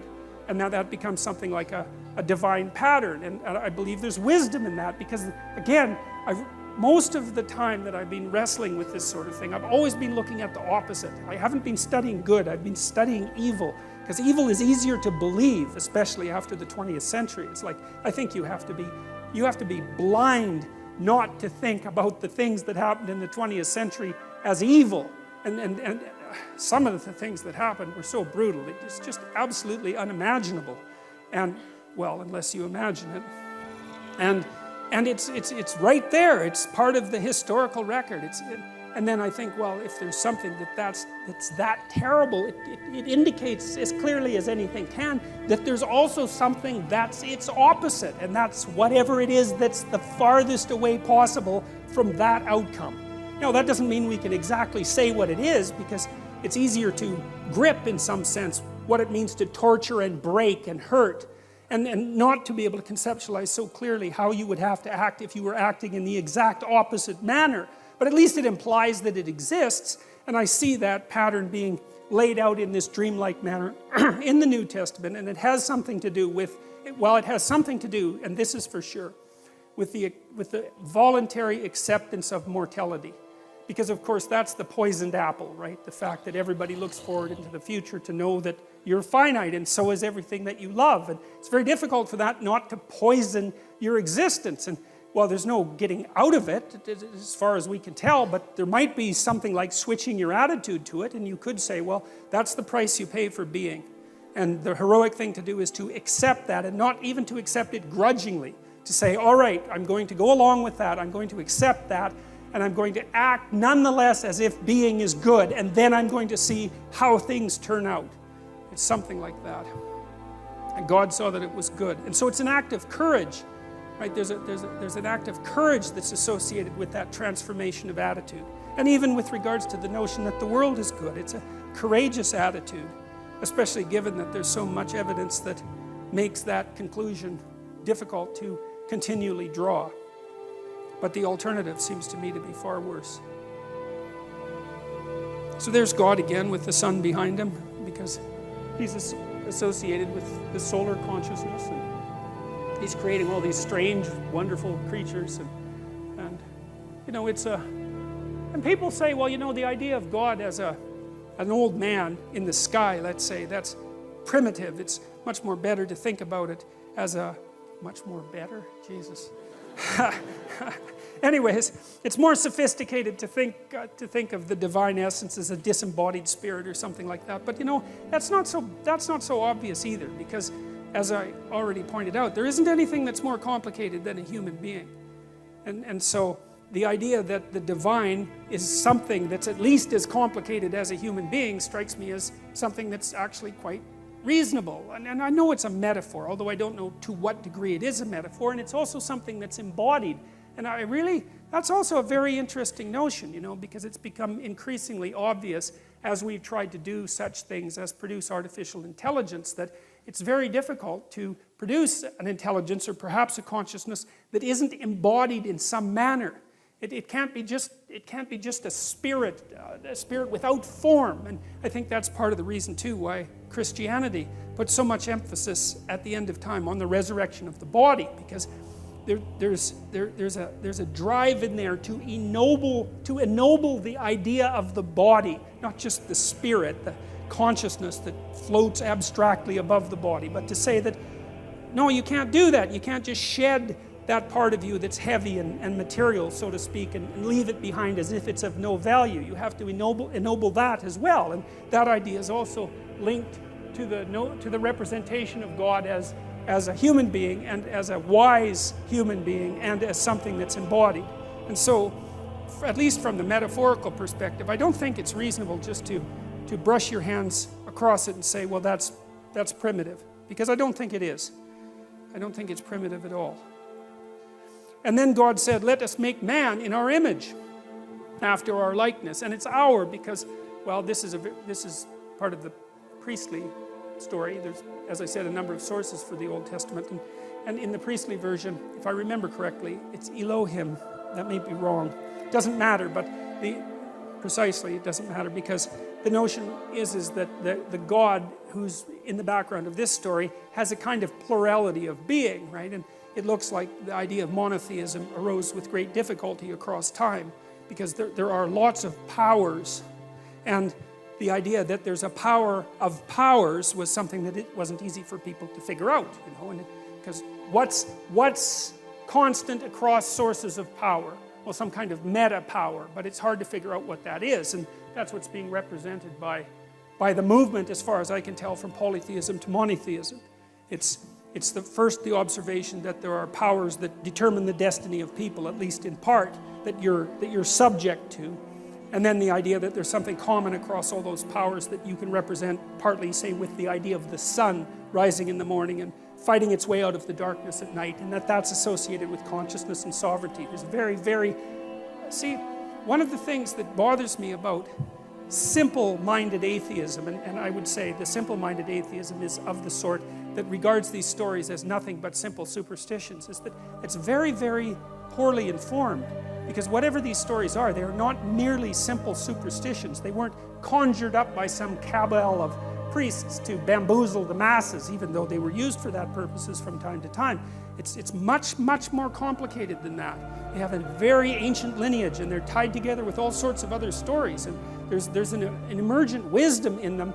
And I think the right way to view them is as the birthplace of sophisticated philosophical ideas. And so you have to wrestle with these stories. You can't just... And I said already that I'm going to be as rational as I possibly can in my discussion of these stories, and not refer to anything metaphysical except when that's absolutely necessary, even though I don't want to eliminate the possibility of a metaphysical reality, because I think that's premature. But you have to take the stories seriously if you're going to approach the problem properly. You can't just casually dismiss them. It's not appropriate. And so let us make man in our image. That's a very interesting idea. And like I said, it's not easy to understand how it was that human beings came up with the idea that us lowly creatures were, so with the Mesopotamians, for example, and the Greeks were like this too. Human beings weren't godlike. They were the playthings of the gods, right? They were just, the gods just tortured us for their amusement, love and hatred and anger and all those powerful forces. We were just playthings to the gods. There wasn't anything particularly divine about us. The notion that in some sense we partake of the divine, that's a staggering idea. And you don't want to underestimate the difficulty that there was in abstracting that, or the utility of that idea for our current mode of being. Let them have dominion over the fish of the sea, and over the birds of the heavens, and over the livestock, and all the earth, and over every creeping thing that creeps on the earth. So God created man in his own image. In the image of God he created him. Male and female he created them. That's interesting because there is more than one creation story in Genesis, and in this story, males and females are basically created at the same time. Later, Eve is extracted out of Adam, and we'll talk about that, but not here. It's the two sexes are generated simultaneously, and they both carry within them the divine stamp, which is very egalitarian and very appropriate, and I think unbelievably advanced. That's what it looks like to me. And God blessed them. Well, that's a good thing.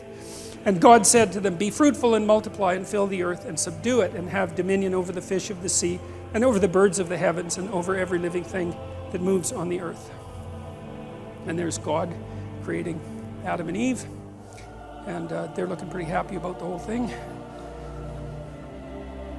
And that's Michelangelo's famous Sistine Chapel representation. And there's some cool things about this. I mean, you got to wonder, this is a aside, and I don't know if it's a credible aside, but it's an interesting aside, so that's a form of credible. What the hell is God doing in this thing? I mean, what is this exactly? And so there's been some interesting answers to that, and this is one of them. So there was a group of scientists about 20 years ago that were remarked on the precise analogy between this structure and the brain bisected down the middle. And of course, Michelangelo was one of the first people who did detailed dissections, and so they felt that Michelangelo had put God inside the brain for some reason, and that seems to me to be associated with the notion that there's an analogy or a metaphorical identity between the notion of whatever God is and the structures that give rise to consciousness. And I think we really underestimate the degree to which consciousness is both, say, miraculous and not understood. I mean, you have what appears to be an entirely material substrate, yet here you are, aware and self-aware and able to generate the world merely in some sense by looking at it. It really is remarkable, and that consciousness is dependent on something that wells up from deep within that material substrate that we don't understand at all. It's really a crazily remarkable thing, and you hear a lot about scientific reductionism, but I'll tell you something that's kind of interesting, and it's a tangent too. The guy that discovered DNA, I think it was Watson, and it's Watson and Crick, but I don't remember who wrote this book, but one of them, I don't remember which one, he believed that DNA was so complicated that it had to come from space. He didn't believe it could have possibly evolved on Earth. And so, like a lot of these people who are used as exemplars of scientific reductionism aren't like that at all when you actually read what they had to say, right? They were very aware of the limits of their own knowledge. And I mean, DNA is something really quite spectacularly remarkable.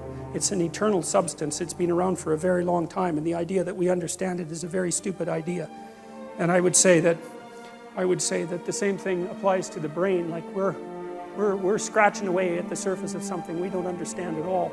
And so it's quite interesting, I think, that, and maybe Michelangelo had enough gall to do that. It's certainly possible. I mean, he had enough gall to do dissections when the cost of that was death. He had to rob corpses essentially to go and do it. So he wasn't, I would say, not particularly politically correct. So that's kind of interesting. And there's another representation of the same thing. And that's a funny one. I had to throw that in. I don't know how many of you know this, but there's There's this joke in the atheist community. I think it might have been started by Richard Dawkins, but that might be wrong. That it was just as reasonable to believe in the flying spaghetti monster as it was to believe in God. And that's the flying spaghetti monster, by the way. And so that's that's called touched by his noodly appendage. And anyways, it's not very sophisticated, but it is funny. So, and God blessed them, and God said to them, "Be fruitful and multiply and fill the earth and subdue it and have dominion over the fish of the sea and over the birds of the heaven and over every living thing that moves on the earth." And God said, "Behold, I have given you every plant yielding seed that is on the face of all the earth, and every tree with seed in its fruit. You shall have them for food. And to every beast of the earth and every bird of the heavens and to everything that creeps on the earth, everything that has the breath of life, I have given every green plant for food." And it was so. And God saw everything he had made, and behold, it was very good. And there was evening and there was morning, the sixth day. Thus the heavens and the earth were finished, and all the host of them. And on the seventh day God finished his work that he had done, and he rested on the seventh day from all his work that he had done. So God blessed the seventh day and made it holy, because on it God rested from all his work that he had done in creation. I like that too, you know. I did a lot of counseling work with people who were, coaching work, I guess, with people who were fairly spectacularly successful, and they were usually workaholics. You know, they're the sort of people that were like, they'd work 80 hours a week, just non-stop. That's just what they were like. And one of the things we were always trying to figure out was, well, how much should you work? Because one answer is you just work till you die, right? I mean, you just exhaust yourself, and well, that's not a good idea. And then you have to figure out why that isn't a good idea. It's got to be something like this, is that you don't want to do so much work that the amount of work you do interferes with the amount of work that you could still do, right?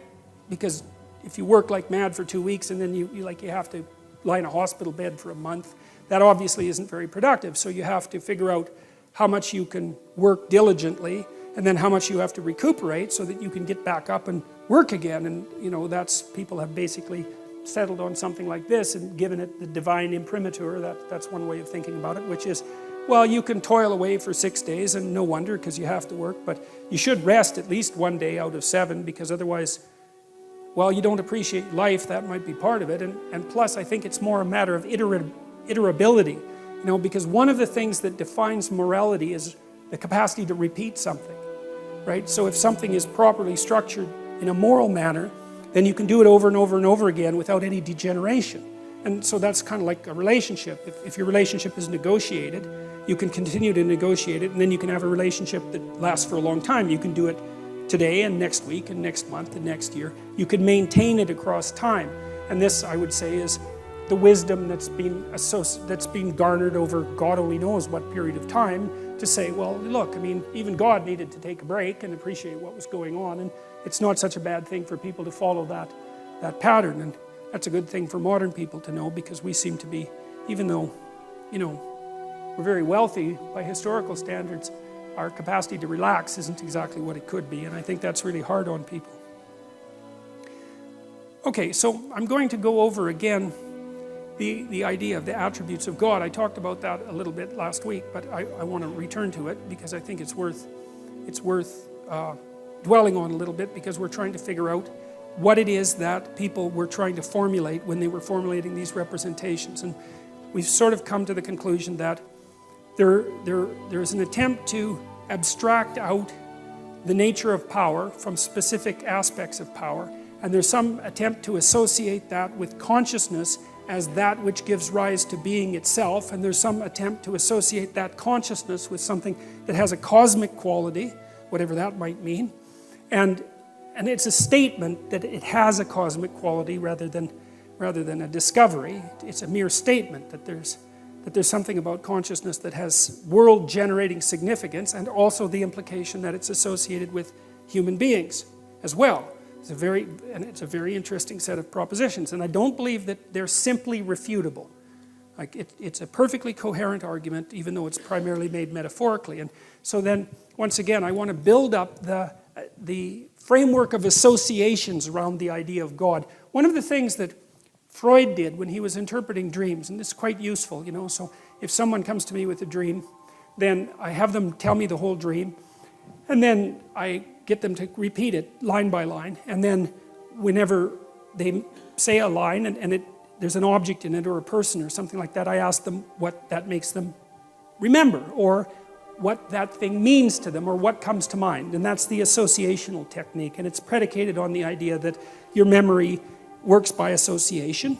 And you know that if you're daydreaming, you go from one thing to another like a conversation does, and that you can take an idea that's at the center of a web of associations, and by tracking the associations you can kind of zero in on what the idea might mean.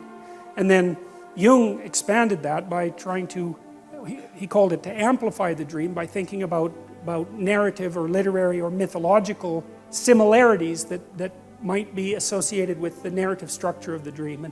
And I think often that can be unbelievably useful, and it's like the dream is an idea that's trying to come to birth. It's partly formulated, and then if you discuss it and amplify it, it's like you can speed along its transformation into a more articulated idea.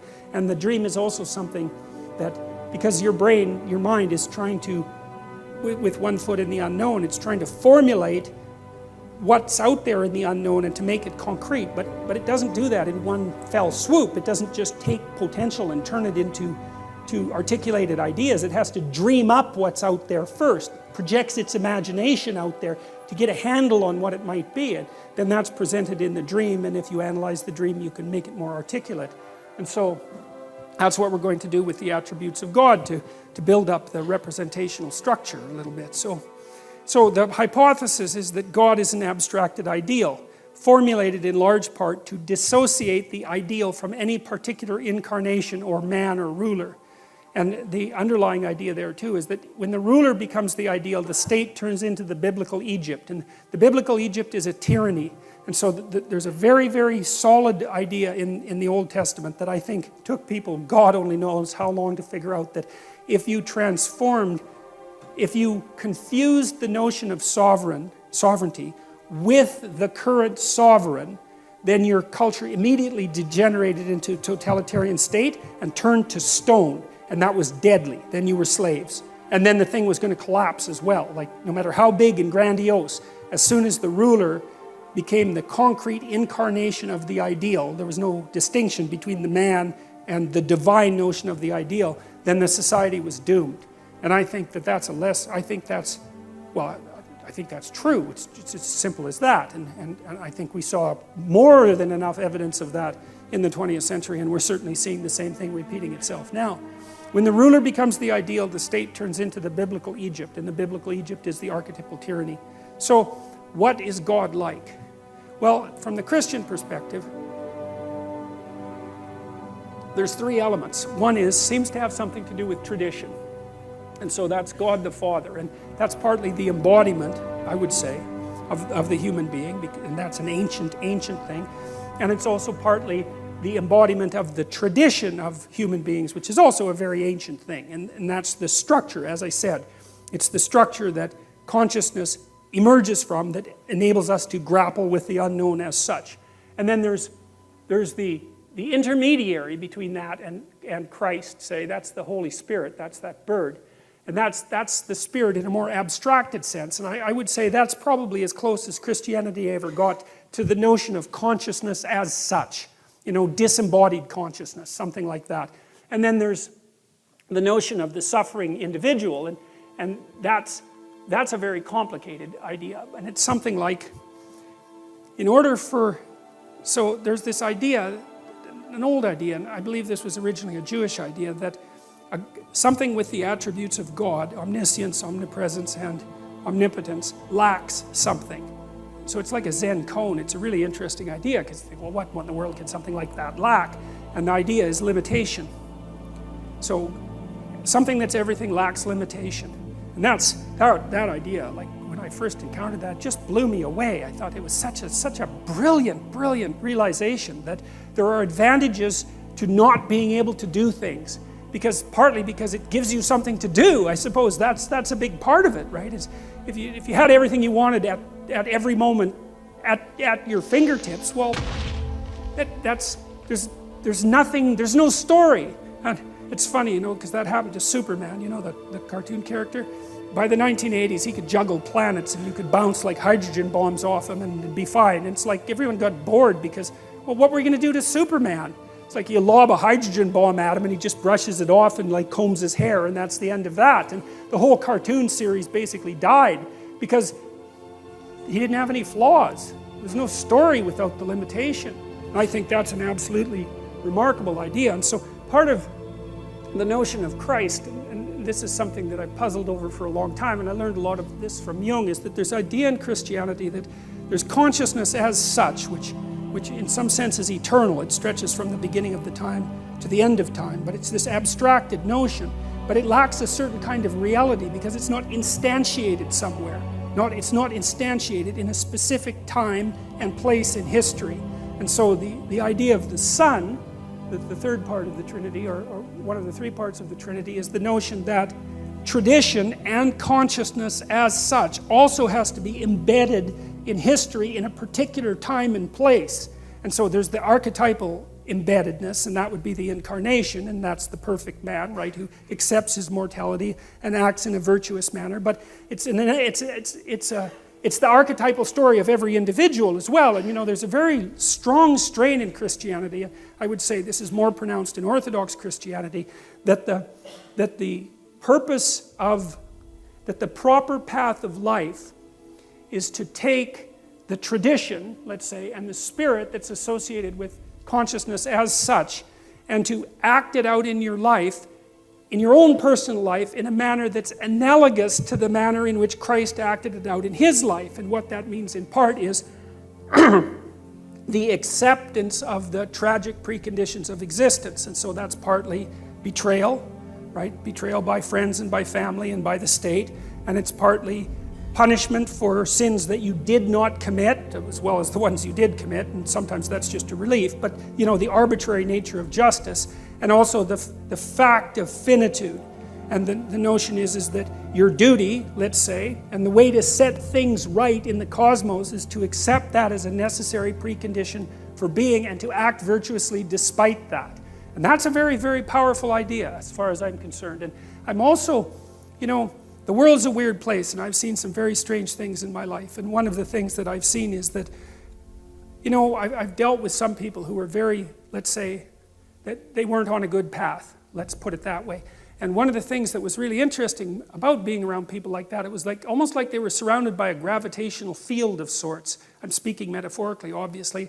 And their worldview was so warped and twisted that if you came within contact of them, you all of a sudden started to play a part in their drama. And it was almost inevitable. They would maneuver and manipulate and interpret in a way that made you into the villain in their story, no matter what it was that you wanted to do.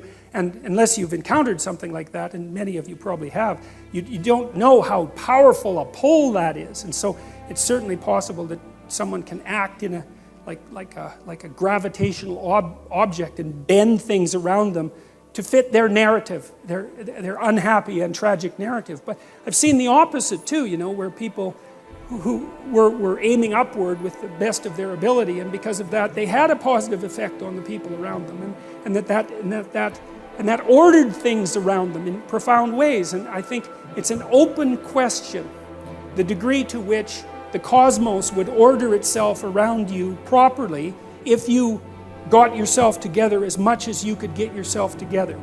We know that things can go very, very badly wrong if you do things very badly wrong. There's no doubt about that.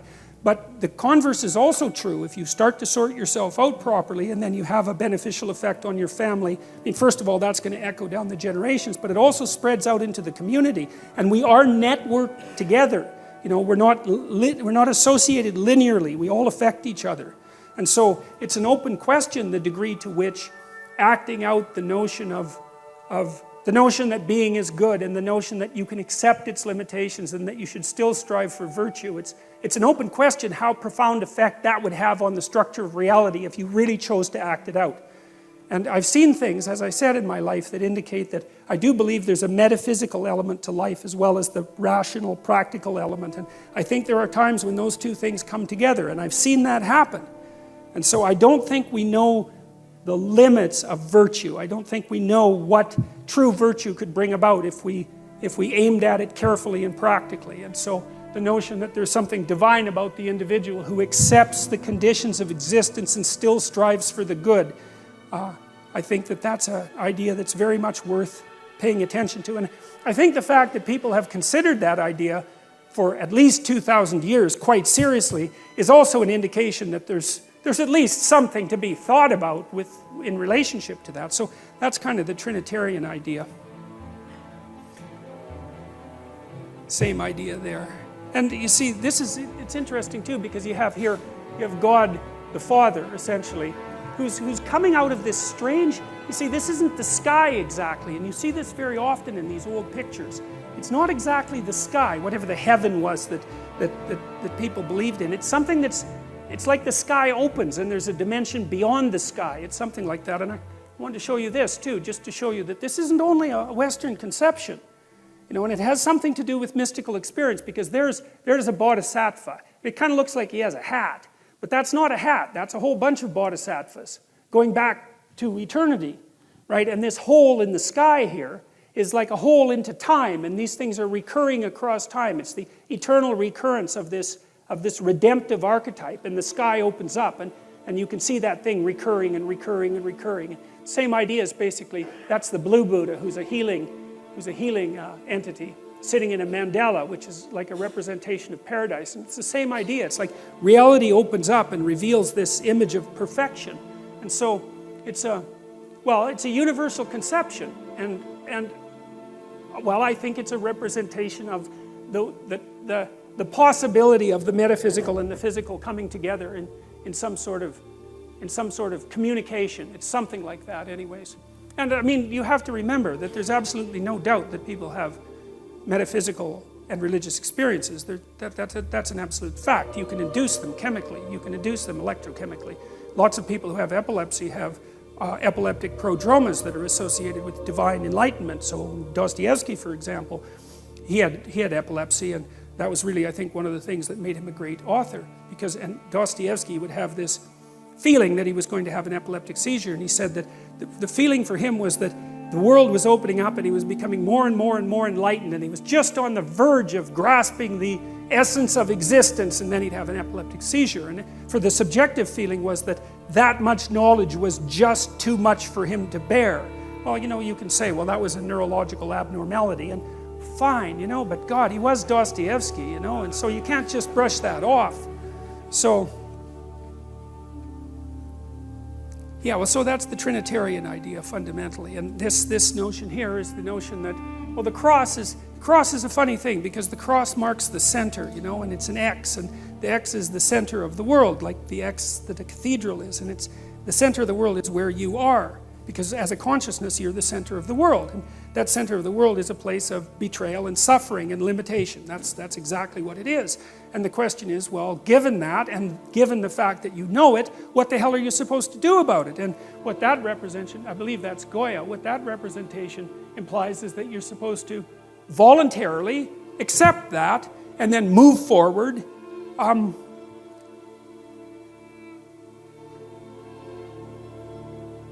in good faith and with courage. That's the notion. And that you're supported.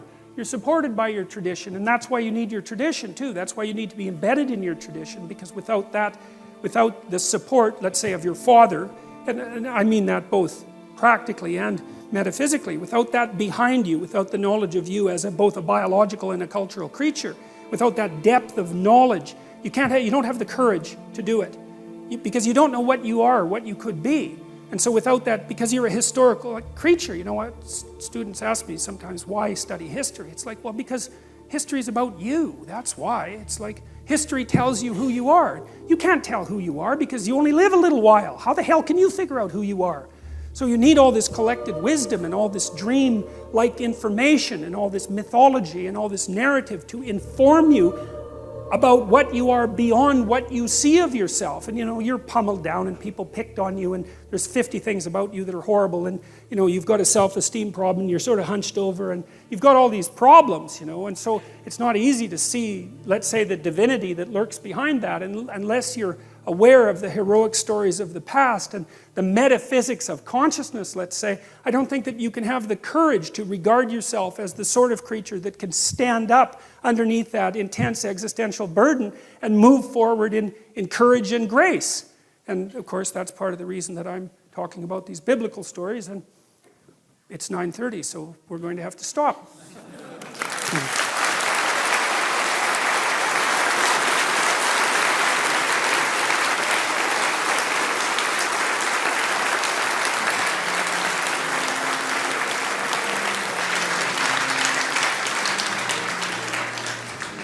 Okay, so we're going to stop exactly at 10 tonight, because that's the deal with the theater people. And besides, I'll be out of anything intelligent to say by that point, certainly. So, well, at least we got through one story, so that was good. So, yeah.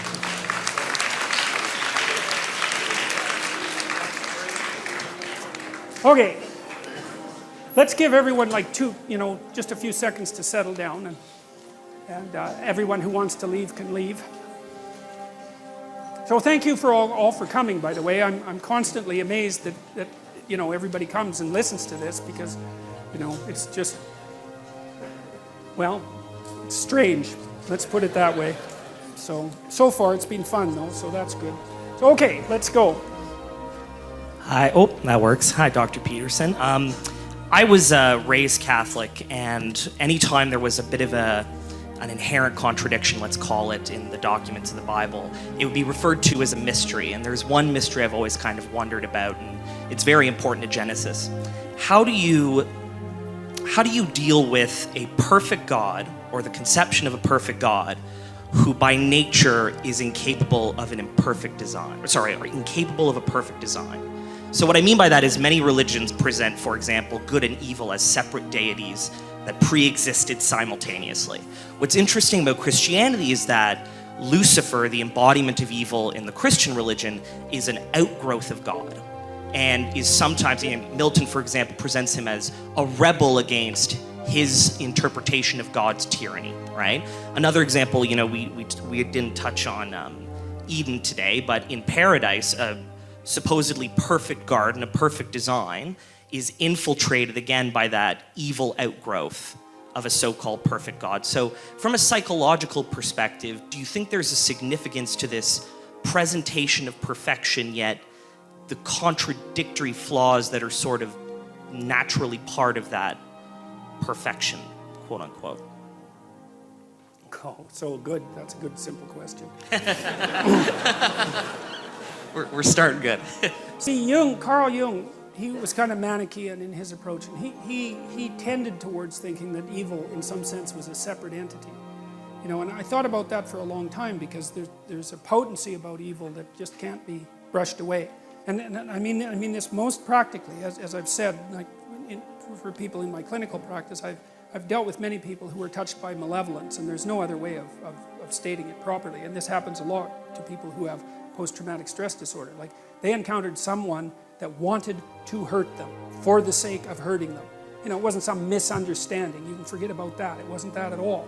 And so to deny the reality of evil, in some sense, I think is the ultimate in naivety, even though it's a word that you won't hear used, for example, very often in universities anymore. But I just can't understand that at all.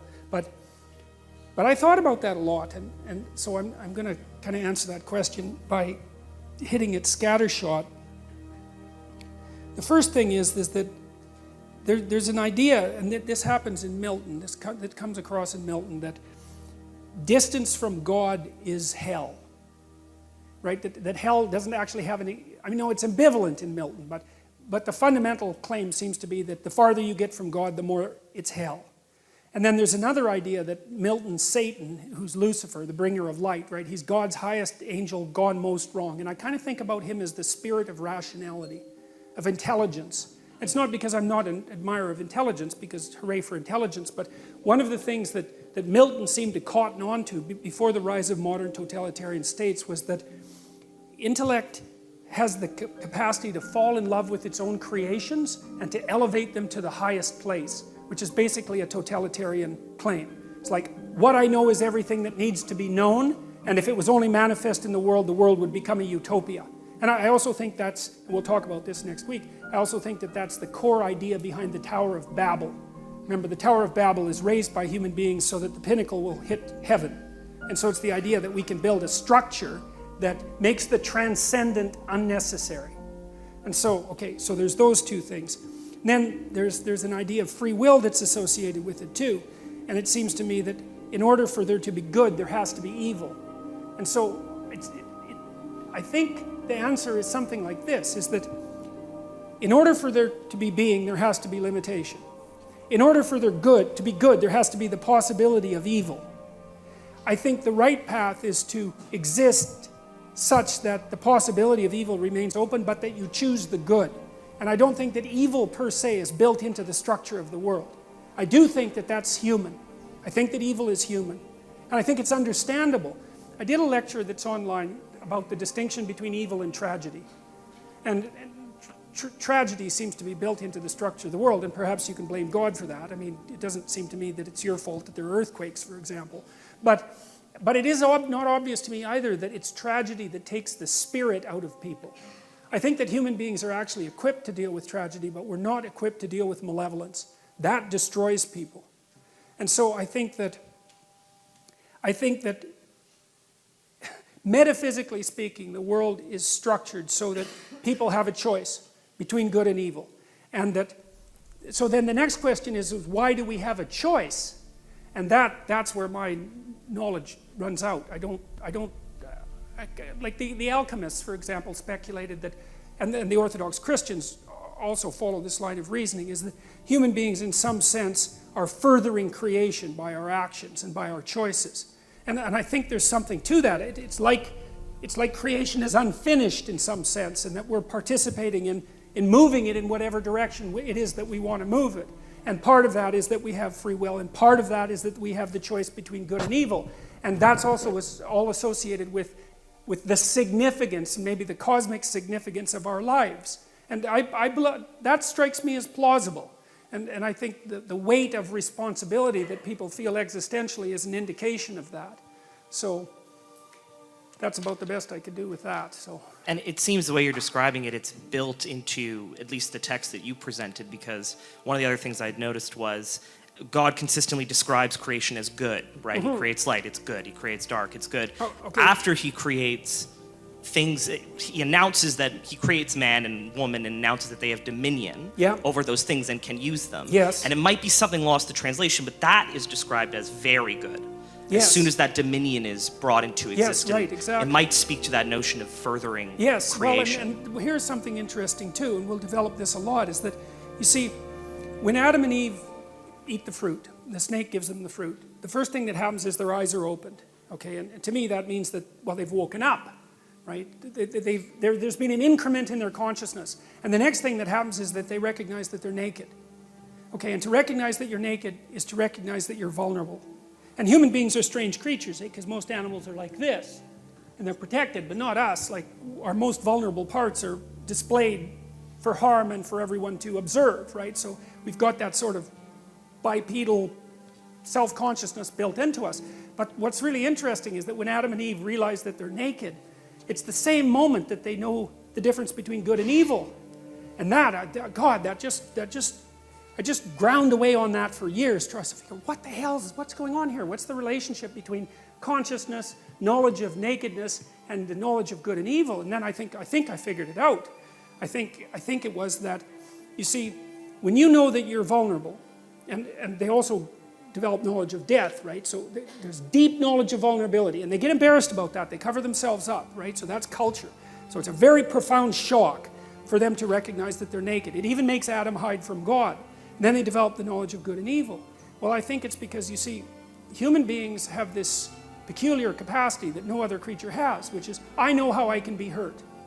Because I'm aware of my own limitations, painfully aware. And now, because I know how I can be hurt, I know how you can be hurt. And I can take advantage of that. And that's, I think, how evil enters the world. That's what it looks like to me. It's like, I've got this expansion of knowledge. It says in Genesis that gives people another attribute of divinity, knowing the difference between good and evil. It has nothing to do with animals, and it has nothing to do with Adam and Eve prior to having their eyes opened. But the cosmos switches when that self-consciousness manifests itself. And that's when the possibility of evil enters the world. It's something like that. And that's also echoed by the intimate relationship between the snake in the Garden of Eden and Satan, which is, we'll go into, because that's a very strange association. It's like this snake also becomes the adversary of being. And I think that's, I'll jump very quickly into that, but I think that's because, there's the snake that bites you in the jungle, and then there's the snake that lives in your enemy, and then there's the snake that lives in your family if you've banished the enemy to the Netherlands.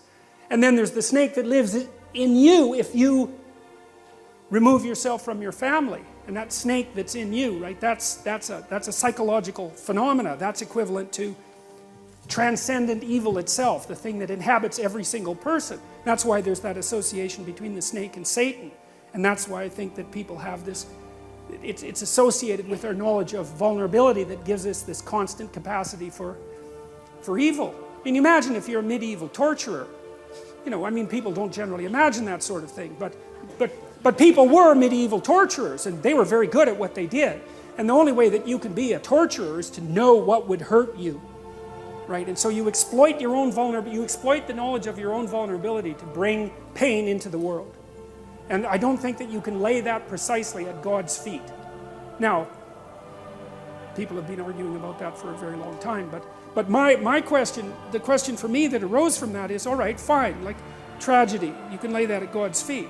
Well, if we didn't bring additional evil into the world, could we tolerate the tragedy of being without becoming corrupt? And I think generally the answer to that is yes, because I've seen people react quite heroically to the arbitrary burdens of their life. But malevolence, man, that lays them low. It lays them low, and it seems to be nothing but a destructive force. And I do believe as well, and I think you see this in the Cain and Abel story, that the root of malevolence is the desire for revenge against God for creation itself. And I've read terrible things written by terrible people trying to get to the bottom of things. And I mentioned the Columbine killers, for example. And it's clear, all you have to do is go read what they wrote. What they were doing was taking revenge against God. They knew that. It wasn't unconscious. They'd been dwelling on this for months, plotting their revenge. And it was revenge against being itself for the crime of being. So, thank you.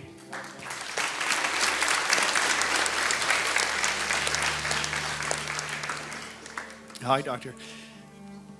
You'd said when God saw that it was good, you read that as potentially, well, it might be better than nothing.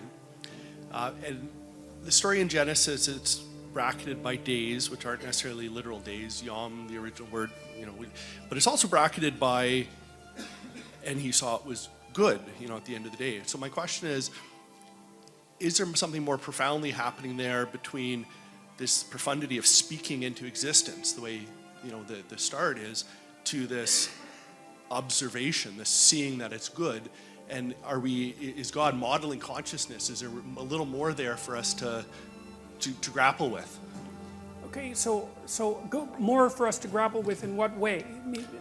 In the sense that we have this insight of speaking things forth, but you'd also commented on consciousness as until something's observed, or until it's seen. So when God sees that creation was good, is there kind of this bracketing between the bringing forth through through the word, through Jesus? Okay, that's good. I see what you mean. Okay, well, I think what that is that so it's perfectly reasonable from an archetypal and psychological perspective to consider the idea of the word equivalent to the spoken truth. I mean, Christ makes that claim in the New Testament, that he's the truth, right? And embodied. And so then logically you can derive from that the idea that if things are spoken into being through truth, then they're good. And so yeah, I think that association exists. And I think I also think that's in some sense the deepest claim of faith. I believe that because I think you have to make a decision in your life, as far as I can tell, and I think Kierkegaard knew this more clearly than anyone else I've ever read, and that is that if being is good, then an honest relationship with being also has to be good. And then if you have an honest relationship with being, then you're going to speak the truth. And then I think what you have to decide is that if you speak the truth, then what happens is good, regardless of what happens. And that's the rub of faith, and I think that's something that Kierkegaard wrestled with, you know. And that, I mean, I'm trying to think if I can provide an example about that, and easily and quickly. Well, I guess it's partly because you can live your life two ways. You can use your language to manipulate. You can use your language as a tool to get what you want. But the problem with that is that assumes that you know what you want and that you're right. And that's a problem because there's lots of things you don't know. And if you get what you want, you may find A, that you didn't really want it, and B, that you're not the person that started the journey towards that. That happens a lot to people, especially when they use their language in a manipulative way. And so the alternative seems to be, and I think this is one of the lessons, for example, that's laid out in the movie Pinocchio, which happens to be a kind of archetypal favorite of mine, is that part of the act of faith, let's say, and I wouldn't say Christian faith necessarily, I would say faith in being itself is the decision. It's like the decision that God is good. The decision is, there's no better way to bring better being into being than to speak the truth. And I do think that's echoed. I think that's a very wise observation. I think that's echoed in that first story. First of all, the act of speech, and second, the observation that the consequence was good. So yeah. Thank you.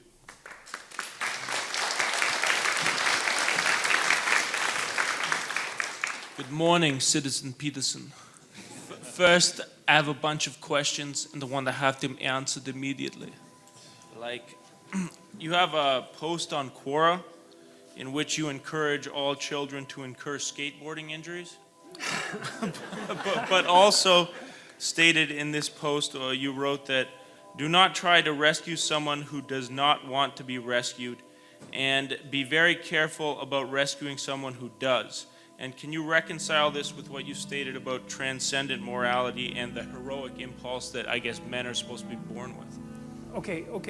So, well, the skateboarding question is, I have a book coming out in 2018 called 12 Rules for Life, An Antidote to Chaos. And one of the chapters in there is from that Quora posting, and it's called Don't Bother Children When They're Skateboarding. And it's sort of associated with what I had said earlier about parkour, for example, is that, you know, kids need to go out and push themselves against danger, because that's what life is pushing yourself against danger.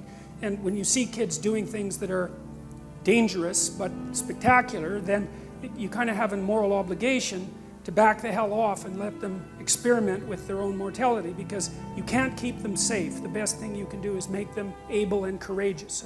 And I would say that that's a more difficult lesson, generally speaking, for mothers to learn than for fathers to learn, and that was Freud's fundamental observation, but it's absolutely crucial. And so I've seen kids do, I mean, you know, you can obviously be a fool on a skateboard, although the distinction between being a fool and developing yourself is not as clear as people might like to imagine. And when kids are out there with no helmet and doing dangerous things, it's like there's a part of me that, of course, is very worried about it, but there's another part of me that admires it very much, because they're practicing what they need to practice in order to cope with the world. Okay, so there's that. Now, the other one was rescuing people. Yeah. Well, I got this partly from Carl Rogers, you know, because Rogers he's a clinician, a very famous clinician, and he was a Christian missionary to begin with, but he didn't end up that way. But he was very interested in the utility of listening as a means of redemption, essentially. And listening, by the way, is if you have someone that you know that has a problem, the best thing you can often do is listen to them if they're actually trying to communicate, because people configure themselves through speech. And most people can't think, and I don't mean that in a mean way. I mean the way they think is by talking, and they can't talk unless they have someone to talk to. And it's partly because they're bouncing the idea off them and seeing if it makes sense and seeing how the person responds. So listening is a great thing. But Rogers was also interested in the preconditions for having a redemptive relationship, and that could be a therapeutic relationship or an intimate relationship. And one of the things he claimed was that unless the person was aiming upward, there was nothing you could do about it. That And that seemed to be associated with this idea of that initial choice, say, between good and evil. See, once someone comes to therapy, they've already done something. They've already said, I have a problem, conceivably I could fix it, and I need to do something about it. And then, so half the work is already done by the time they show up, because they've already said, well, things aren't as good as they could be, and I could do something about it. The question is, can you do anything about someone who isn't at that state? And my observation, and this is Roger's observation as well, is that you can't.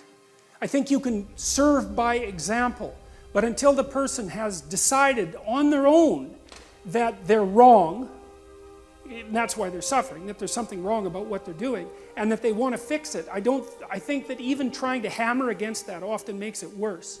So, and I know that Solzhenitsyn, when he was talking about the communist ideologues, the really hardcore communist ideologues that were eaten up by the Gulag Archipelago system, sort of devoured by their own, he saw the same thing, was that until they were willing to admit that something was wrong with the manner in which they had construed the world, that it had resulted in their own demise, that there was actually no way of communicating with them. They're in kind of an authoritarian bubble. And so I don't think that...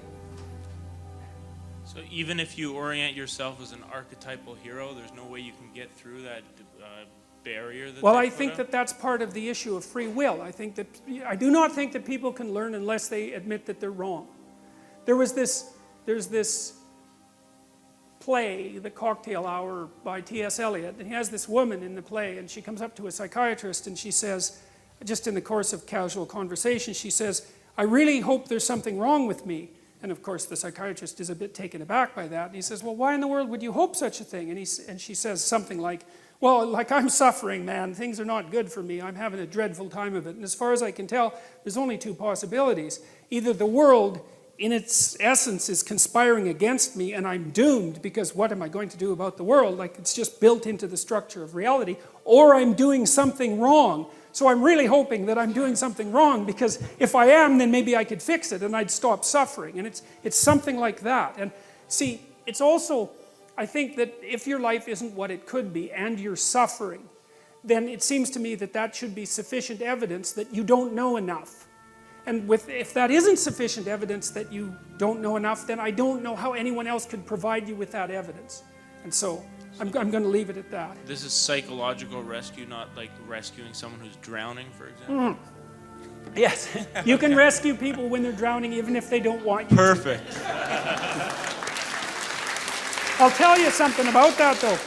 Something interesting about that, and that's relevant, is that, I don't know how many of you know how you rescue someone who's drowning. You do it like this, right? You come to them like this, and you push them away with your foot. I'm telling you, that's what you do if you're a lifeguard, because if they're panicking and they grab you, you both drown. And that's stupid, because then you both drown, right? And that's a really good way, that's a really good metaphor for trying to help someone too. It's like when people are in real trouble, some of it's they're confused, and some of it is that their life has collapsed around them, and there's some malevolence there, and there's some desire for vengeance. It's just like one dangerous mess. And if you're going to wade in there unprepared, the probability that they're going to take you down compared to you elevating them is very, very high. Because you don't even know what your damn psychological stability rests on. You might be saying, just because you're lucky and surrounded by sane people, that doesn't mean that you have the psychological wherewithal to really pull someone up from the depths of the underworld, especially if they've also got one foot in hell. So you should bloody well be careful about doing that kind of thing. It's hubristic to attempt it, and I would definitely caution people very carefully about trying to rescue someone who doesn't want to be rescued. It's very dangerous activity, and it can easily be counterproductive. Okay, so since 2006, I've been trying to figure out, extract the meta, the way you put it, of social justice warriors, and I think I found it. Actually, they seem to have this behavior where they nebulize every standard we have. So they take a standard you have and it's full of criteria. They say what something is how it is. Like, that's a podium, but it has these criteria within it that make it. Oh, sorry. They take they do something called nebulization, where they take something, a what, and they dissolve the criteria such that there is no way to say how it is. So you see this now with gender, where someone will say they're a gender, but there's no way to get logically from how they can be that gender, like how you can be an attack helicopter, a male or a woman or something like that. But the thing that came from this, and I figured this out when I learned about you, is that nebulization appears to be the exact opposite process of individuation. It's the philosophical version of individuation that rests on three premises or three core axioms, which is I exist, which is an axiom that exists in the objective, that you exist here. And then I am, which is a reiteration or reincarnation of I exist, which is, well, basically you have to say I'm right about having existed or else it just falls apart.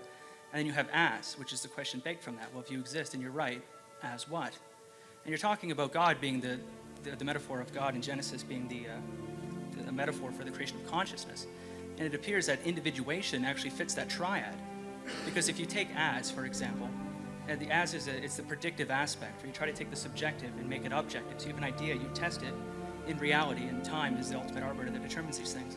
And it changes your understanding of reality. It lets you know God, it lets you know the objective. And then from that point, there's the subjective, which is supposed to be formed from objective reality. Because you've changed that, you now have to sacrifice your old self. The old way you saw Jordan Peterson of 10 years ago is not who he is now. So it gets sacrificed. And at the same time, you can point back to that guy, that Jordan Peterson, and say, well, that guy was wrong. And that's the scapegoating of the Son. So the subjective aspect, the I am right, is the Son, and then the Holy Spirit, which is supposed to lead you to God, is the as.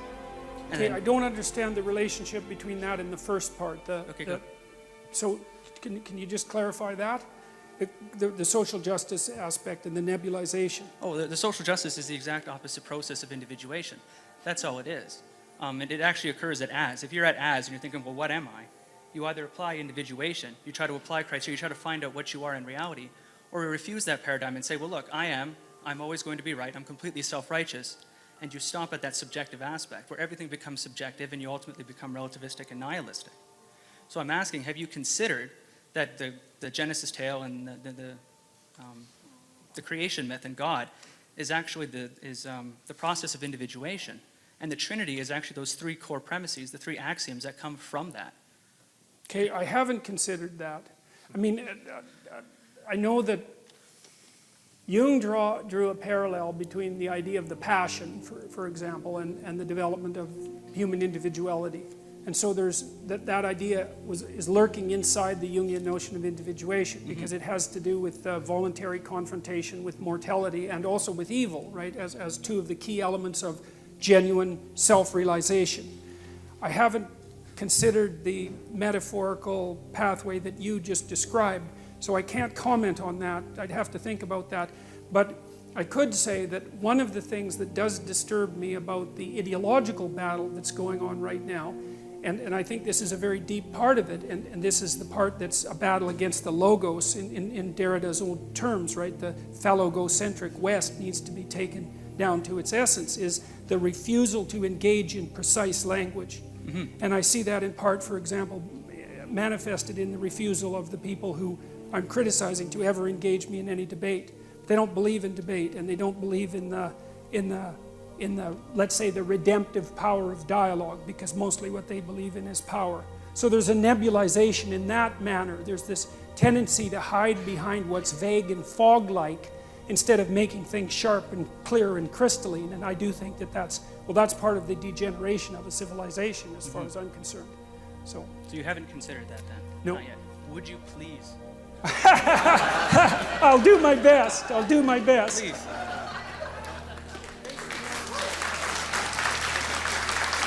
Thank you. Oh, thank you.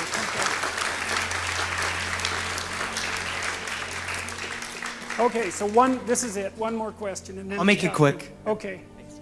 Hi, Dr. Peterson. My question is, I know you stated in the last lecture that the importance for setting aims in life and to kind of have goals to work towards, right? So my question was, how do you do that if you don't know where you want to go? Because that's kind of where I got stuck on your future authoring program. Okay, that's a good question. That's a really good question. I think it's echoed to some degree in the structure of the biblical stories, and in this manner. So there's this notion in the Old Testament that morality is following a sequence of prohibitions. There's a bunch of bad things you shouldn't do, and then basically you're good enough. And I think there's wisdom in that. I think that's kind of where children start, right? I mean, I love children and all that, but they're crazy little creatures, and they need to be, civilized.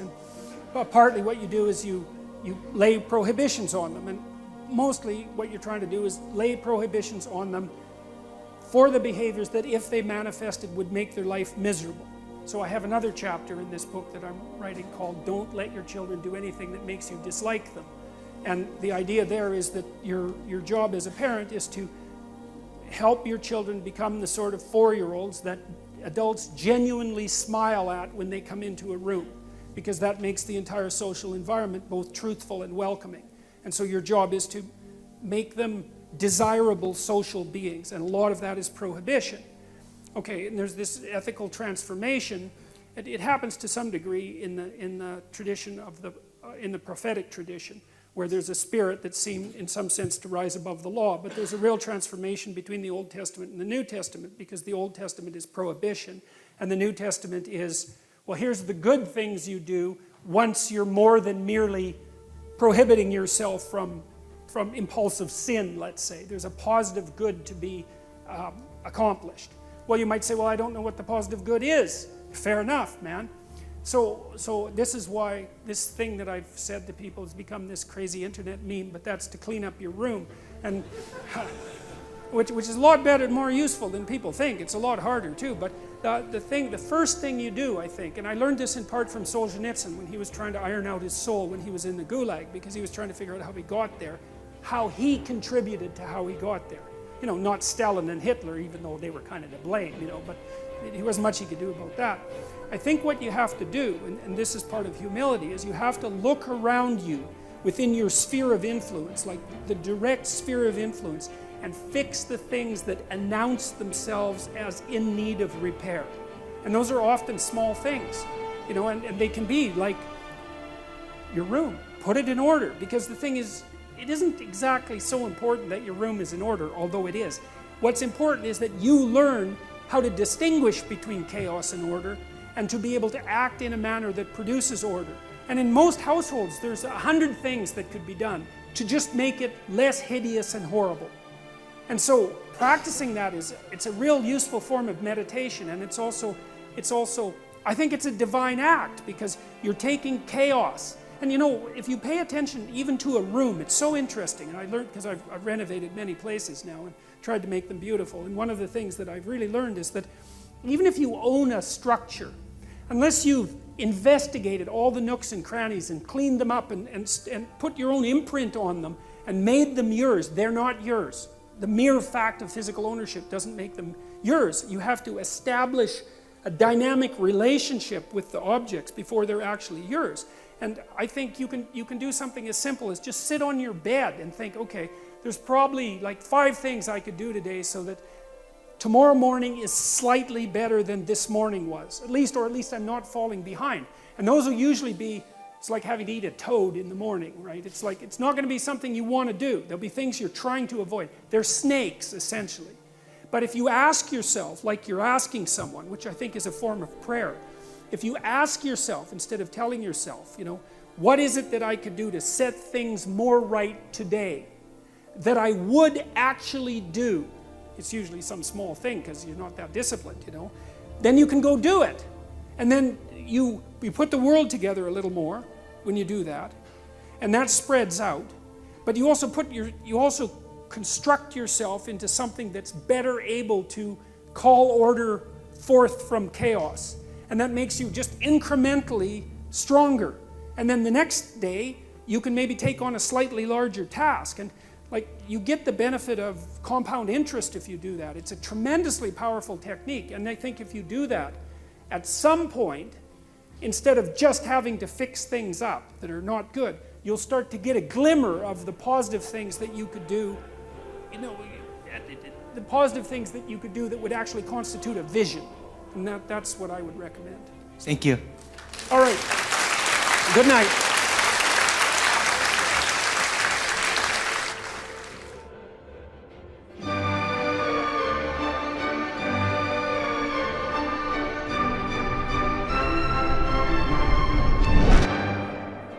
I'm really looking forward to this lecture, not like I wasn't looking forward to the other ones, but the stories that I want to cover tonight, one of the things that just absolutely staggers me about them, especially the story of Cain and Abel, which I hope to get to, is Like, it's so short, it's unbelievable. It's like 10, 11 lines. There's nothing to it at all.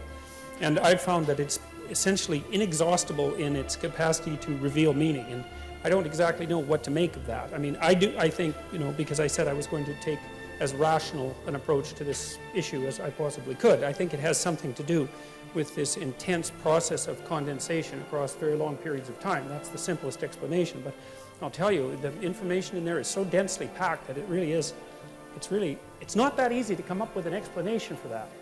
Not one that I find fully compelling.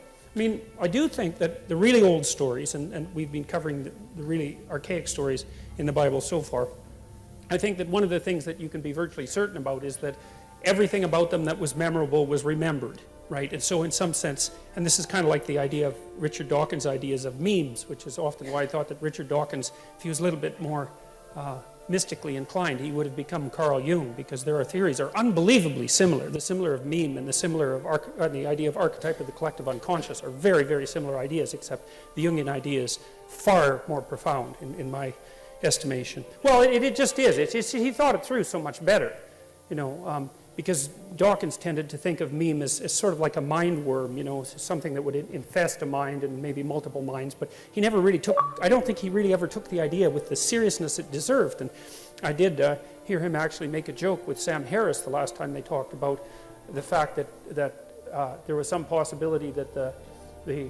production of memes, say religious memes, could alter evolutionary history, and they both avoided that topic instantly. They had a big laugh about it and then decided they weren't going to go down that road, and so that was quite interesting to me. But the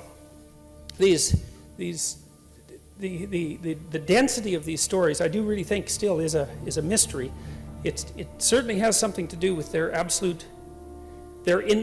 impossibility to be forgotten. And that's actually something that could be tested empirically. I don't know if anybody has ever done that, because you could tell naive people two stories even equal length, right? One that had an archetypal theme and the other that didn't, and then wait 3 months and see which ones people remembered better. It'd be a relatively straightforward thing to test. I haven't tested it, but maybe I will at some point. But anyways, that's all to say that I'm very excited about this lecture, because I get an opportunity to go over the story of Adam and Eve and the story of Cain and Abel, and I hope we manage both of those today, and maybe we'll get to the story of Noah and the Tower of Babel as well, but I wouldn't count on it. Not at the rate we've been progressing, but that's okay. That's no problem. There's no sense rushing this. All right, so we're going to go. Before we do that, I want to finish my discussion of the idea of the psychological significance of the idea of God, and I've been thinking about this a lot more. Because, of course, this lecture series gives me the opportunity and the necessity to continue to think. And, it certainly is the case. So the hypothesis that I've been developing with the Trinitarian idea is something like that the Trinitarian idea is the earliest emergence in image of the idea that there has to be an underlying cognitive structure that gives rise to consciousness, as well as consciousness itself. And so what I was suggesting was that the idea of God the Father is something akin to the idea of the a priori structure that gives rise to consciousness. That's an inbuilt part of us, so that's our structure.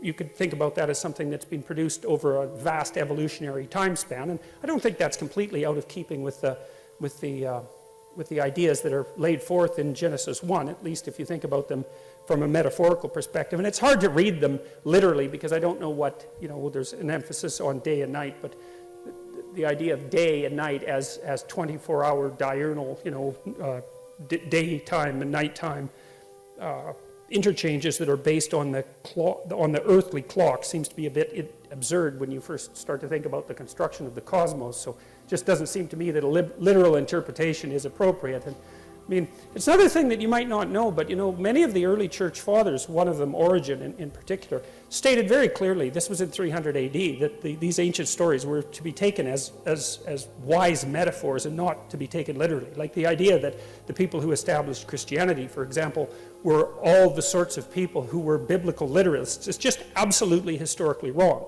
I mean, some of them were, and some of them still are. That's not the point. Many of them weren't, and it's not like people who lived 2,000 years ago were stupid by any stretch of the imagination. And so they were perfectly capable of understanding what constituted something approximating a metaphor, and also knew that fiction, in some sense, considered as an abstraction, could tell you truths that nonfiction wasn't able to get at. unless you think that fiction is only for entertainment, and I think that's a big mistake to think that.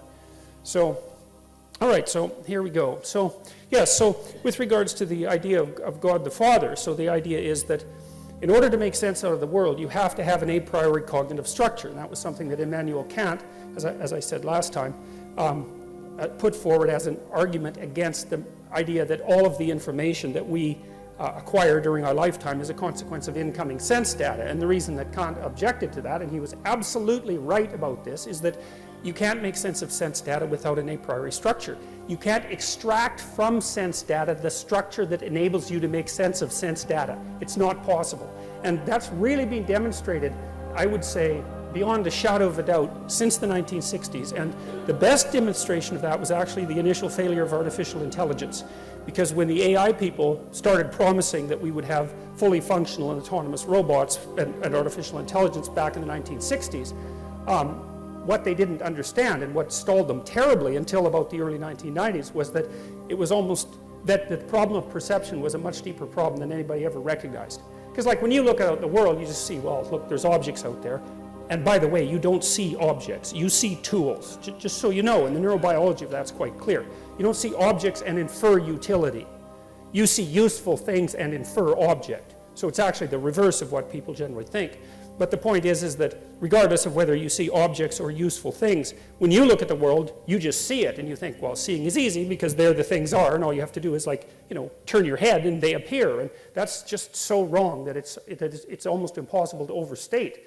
Like the problem of perception is staggeringly difficult, and one of the primary reasons that we still don't really have autonomous robots, although we're a lot closer to it than we were in the 1960s, is because it turned out that you actually have to have a body. You have to have a body before you can think, and even more importantly, you have to have a body before you can see, because the act of seeing is actually the act of mapping the patterns of the world onto the patterns of the body. It's not things are out there, you see them, then you think about them, then you evaluate them, then you decide to act on them, and then you act. I mean, that you could call that a folk idea of psychological processing or perception.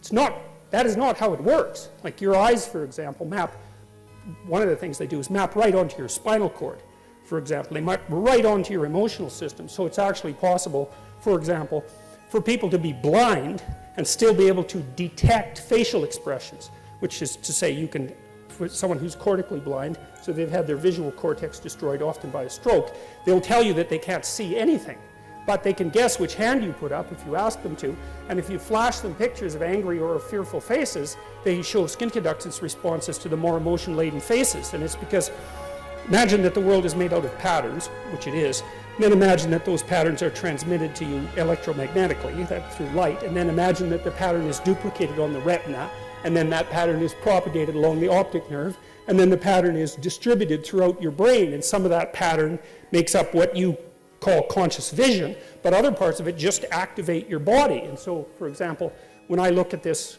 whatever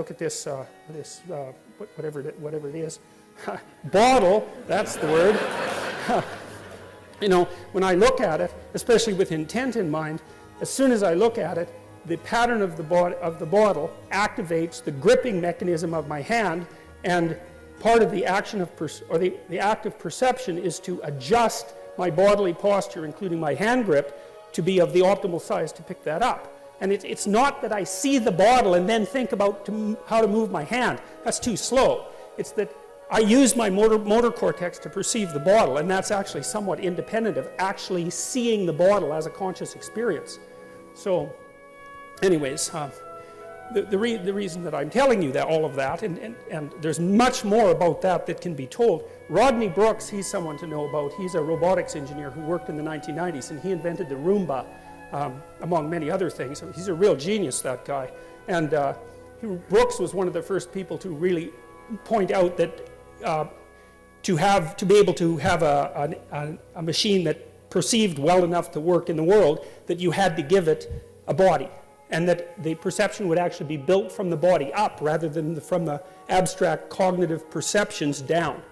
And so, well, that turned out to be the case. And Brooks built all sorts of weird little machines in the 1990s that didn't even really have any central brain, but they could do things like run away from light. And so they could perceive light, but their perception was the act of running away from light. And so perception is very, very, very tightly tied to action in ways that people don't normally perceive. Anyways, that's all to say that you cannot perceive the world without being embodied. And you're embodied in a manner that's taken you roughly 3.5 billion years to pull off, right? There's been a lot of death as a prerequisite to the embodied form that you take. And so it's taken all that trial and error to produce something like you that can interact with the complexity of the world well enough to last the relatively paltry 80 or so years that you can last.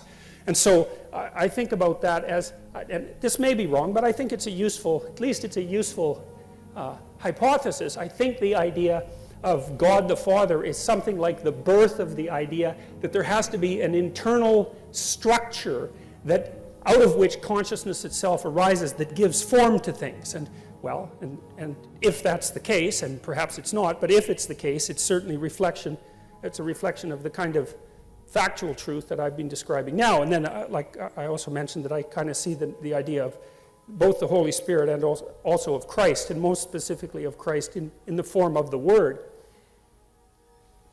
as the active consciousness that structure produces and uses, not only to formulate the world, because we formulate the world, at least the world that we experience we formulate, but also to change and modify that world, because there's absolutely no doubt that we do that, partly with our bodies, which are optimally evolved to do that, which is why we have hands, unlike dolphins that have very large brains like us, but can't really change the world.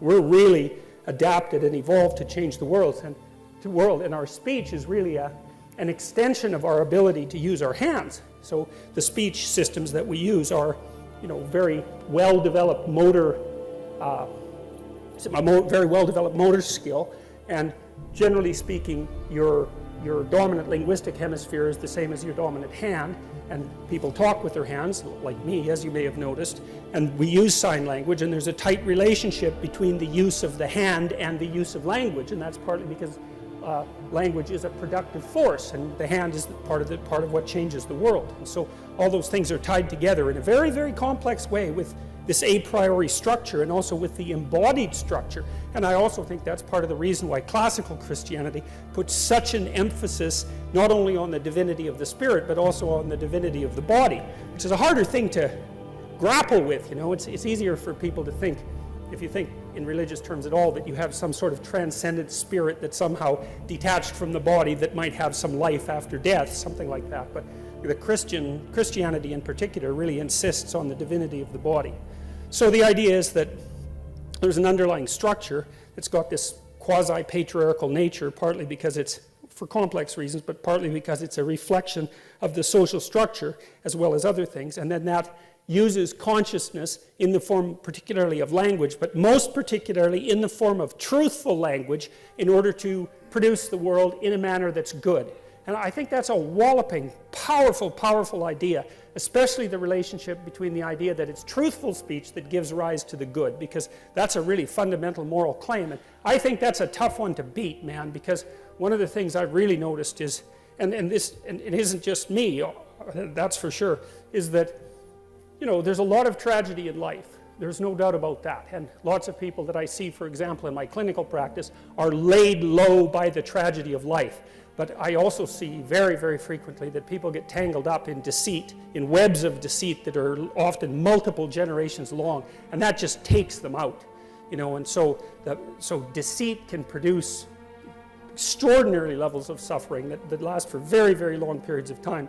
And that's really a clinical truism, because Freud, of course, identified one of the problems that contributed to the suffering we might associate with mental illness with repression, which is kind of like a lie of omission. That's a perfectly reasonable way to think about it. And Jung stated straight out that there was no difference between the psychotherapeutic, the curative psychotherapeutic effort and supreme moral effort, including truth. Those were the same thing as far as he was concerned. And Carl Rogers, another great clinician who was at one point a Christian missionary before he became more strictly scientific, he believed that it was in truthful dialogue that clinical transformation took place, and and of course one of the prerequisites for genuine transformation in the clinical setting is that the therapist tells the truth and the client tells the truth, because otherwise how in the world do you know what's going on? How can you solve a problem when you don't even know what the problem is? And you don't know what the problem is unless the person tells you the truth.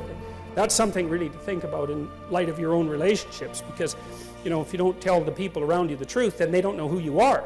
And maybe that's a good thing, because, well, seriously, people have reasons to lie, right? I mean, that aren't trivial. But it's really worth knowing that you can't even get your hands on the problem unless you formulate it truthfully. And if you can't get your hands on the problem, the probability that you're going to solve it is just so low. And so then I've been thinking about, as well, this idea has become more credible to me the longer I've developed it, the longer I've thought about it. The idea that there's, I'll go back. It's partly the idea that, well, let me figure out how to start this properly. A friend of mine, business partner, and a guy that I've written scientific papers with, very smart guy, took me to task, and I think I told you this a little bit, about using the term dominance hierarchy, which might be fine for like chimpanzees and for lobsters and for creatures like that, but not for chimpanzees even so much. And he said something very interesting. He thought that the idea of dominance hierarchy was actually a projection of a early 20th century quasi-Marxist hypothesis onto the animal kingdom that was being observed.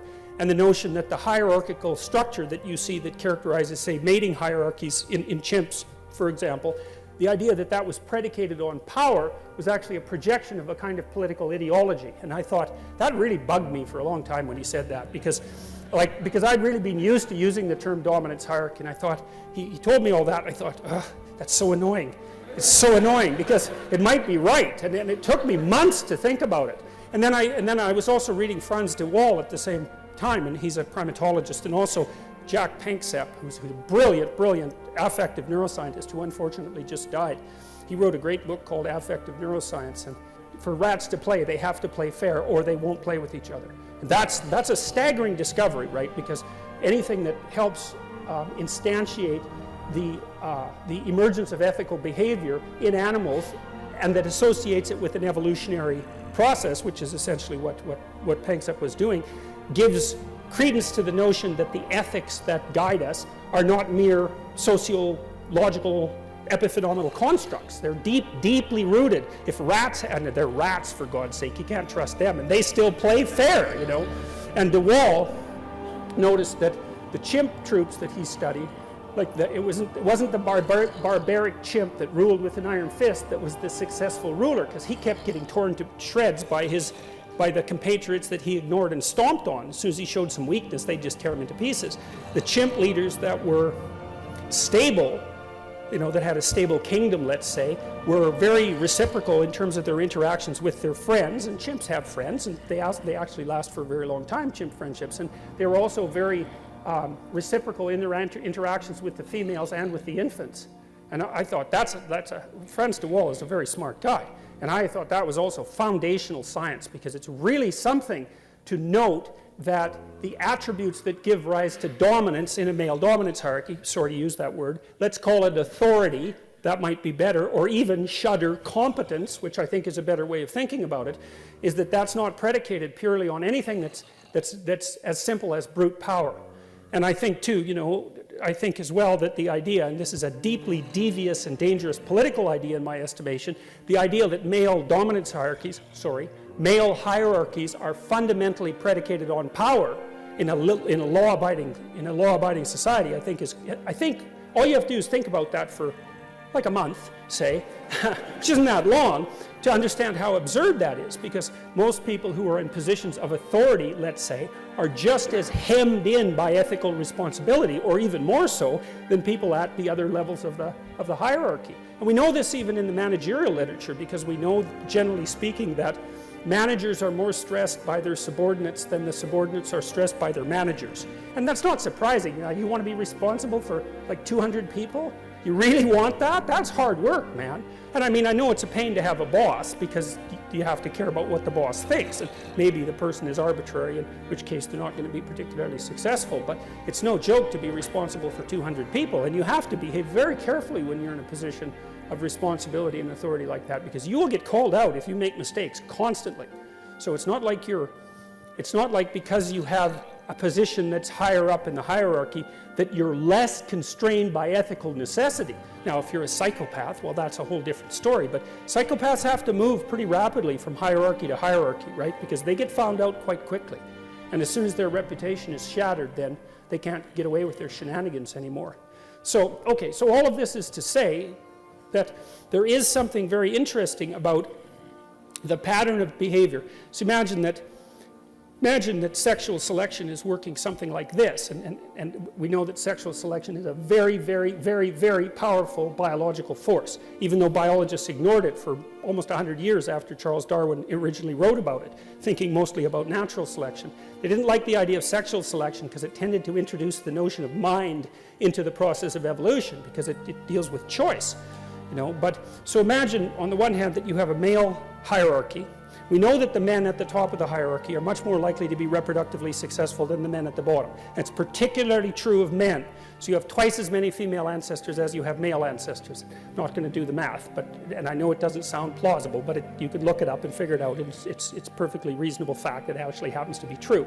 So you have twice as many female ancestors because females are twice as likely, on average, to leave offspring as men. Now what happens is, any man who does reproduce tends to reproduce more than once, but a bunch of them reproduce 0. Whereas, so it would be the average man who reproduces has 2 children, and the average man who doesn't reproduce has 0, obviously, and the average woman who reproduces has 1 child. So that means that there's twice as many females in your line as there is males. So that's a big deal. And so imagine that it works something like this. So the men elect the competent men who are admired and who are I can't say dominant, who are given positions of authority and respect. Let's put it that way. And it's like an election. Now, it could be an actual democratic election, but it's at least an election of consensus, or it's at least an election of, well, we're not going to kill him for now, which is also a form of election, right? It's a form of tolerance, you know. So, and then what happens is the women, for their part, peel from the top of the male hierarchy. And so you've got 2 factors that are driving human sexual selection across vast stretches of evolutionary time. One is the election of men by men to positions where they're much more likely to reproduce. And the second is the tendency of women to peel off the top of male dominance hierarchies, which is extraordinarily well established cross-culturally. Even if you flatten out the socioeconomic disparity, say, between men and women, like they've done in Scandinavia, you don't reduce the tendency of women to peel off the top of the male hierarchy by much. And why would you? I mean, women are smart. Why in the world wouldn't they go why wouldn't they strive to make relationships with men who are relatively successful? And why wouldn't they let the men themselves define how that constitutes success? It makes sense. Like, if you want to figure out who the best man is, why not let the men compete, and let the man who wins, whatever the competition is the best man by definition. How else would you define it? So, okay, so why am I telling you all that? Well, the reason is because it seems to me that there's been this complex interplay across human evolution between the election of the male dominance hierarchy and sexual success. And that's a big deal if it's true. It could be, because what would happen, you see, is that as men evolved, they would evolve to be better and better at climbing up the male hierarchy, because the ones who weren't good at that wouldn't reproduce. So obviously that's going to happen. But then it wouldn't just be a hierarchy, because there's a whole bunch of different hierarchies. And so then you might say, well, are there commonalities across hierarchies? That's a reasonable thing to propose. I mean, they're not completely opposed to one another, at least. If you're relatively more successful in one hierarchy, then it's more probable that you'll be successful in another. And that's actually a really good definition of general intelligence, or IQ, and that's actually one of the things that women select men for. Now, men also select women for that, but the selection pressure is even higher from women to men. And general IQ is one of the things that propels you up across dominance hierarchies, because it's a general problem-solving mechanism. And the other thing that seems to do that to some degree is conscientiousness. And there's also some evidence that women prefer conscientious men. So, and of course, why wouldn't they? Because you can trust them, and they work, and so those are both good things. So then you think, okay, so men have adapted to start to climb the male dominance hierarchy, but it's the set of all possible hierarchies that they're adapted to climb. And so then you think there's a set of attributes that can be acted out, that can be embodied, that will increase the probability that you're going to rise to the top of any given hierarchy. And then you could say, well, that as you adapt to that fact, then you start to develop an understanding of what that pattern constitutes. And so that starts to become the abstract representation of something like multidimensional competence. And that's like the abstraction of virtue itself. Well, and none of that's arbitrary, man. That's as bloody well grounded in biology as anything could be. And I think that's a really hard argument to refute. And like one of the things I should tell you about how I think is that when I think something, I spend a long time trying to figure out if it's wrong, because I like to hack at it from every possible direction to see if it's a weak idea, because if it's a weak idea, then I'd rather just dispense with it and find something better. And I've had a real hard time trying to figure out what's wrong with that idea. It seems to me that it's pretty damn solid. And then the idea that, if you watch what people do in movies and so on, and when they're reading fiction, it's obvious that they're very good at identifying both the hero and the anti-hero. We could say the anti-hero, generally speaking, the bad guy, is someone who strives for authority and position, but fails. Generally speaking, not always, but fails. So he's a good, bad example. You take a kid to a good guy, bad guy movie, the kid figures out pretty fast that he's not supposed to be the bad guy, and figures out very quickly to zero in on the good guy. And that means that there's an affinity between the pattern of good guy that's being played out in the fiction and the perceptual capacity of the child. And one of the things I told my son when he was a kid, when I used to take him to movies that were sometimes more frightening than they should have been, but one of the things I always told him was, I never said don't be afraid, because I think that's bad advice for kids. What I said was, keep your eye on the hero, right? Keep your eye on the hero. And he was gripped by the movie and often quite afraid of them, because movies can be very frightening. So he'd just zero in on that guy and hoping, and you know what it's like in a movie, you hope that the good guy wins, generally speaking. And I mean, why do you do that? Where does that come from? You see how deeply rooted that is inside you. You'll bloody well go line up and pay to watch that happen. It's not an easy thing to understand, and it's so self-evident to people that we don't even notice that it's a tremendous mystery. And so is it so unreasonable to think that we would have actually, over the millennia, come to some sort of collective conclusion about what the best of the best guys are, best of the good guys are, and what the worst of the bad guys are? And to me, archetypally speaking, thinking of that as the hostile brothers, so that's Christ and Satan, or Cain and Abel, for example, very common mythological motif, the hostile brothers, it's like those are archetypes. It's like the Satan, for example, is by definition the worst that a person can be. And Christ, by definition, this is independent of anything but conceptualization, is by definition the best that a man can be. Now, as I said, I'm speaking psychologically and conceptually, but given our capacity for imagination and our ability to engage in fiction, and our love for fiction, and our capacity to dramatize, and our love for the stories of heroism and catastrophe and good and evil, I can't see how it could be any other way. So that's part of the idea that's driving the notion of the evolution of the idea of God, and even more specifically, driving the evolution of the idea, at least in part, of the Trinity. So God is an abstracted ideal formulated in large part to dissociate the ideal from any particular incarnation or man or any ruler. And there's another rule in the biblical stories, which is that when the actual ruler, I mentioned this before, when the actual ruler becomes confused with the abstracted ideal, then the state immediately turns into a tyranny and the whole bloody thing collapses.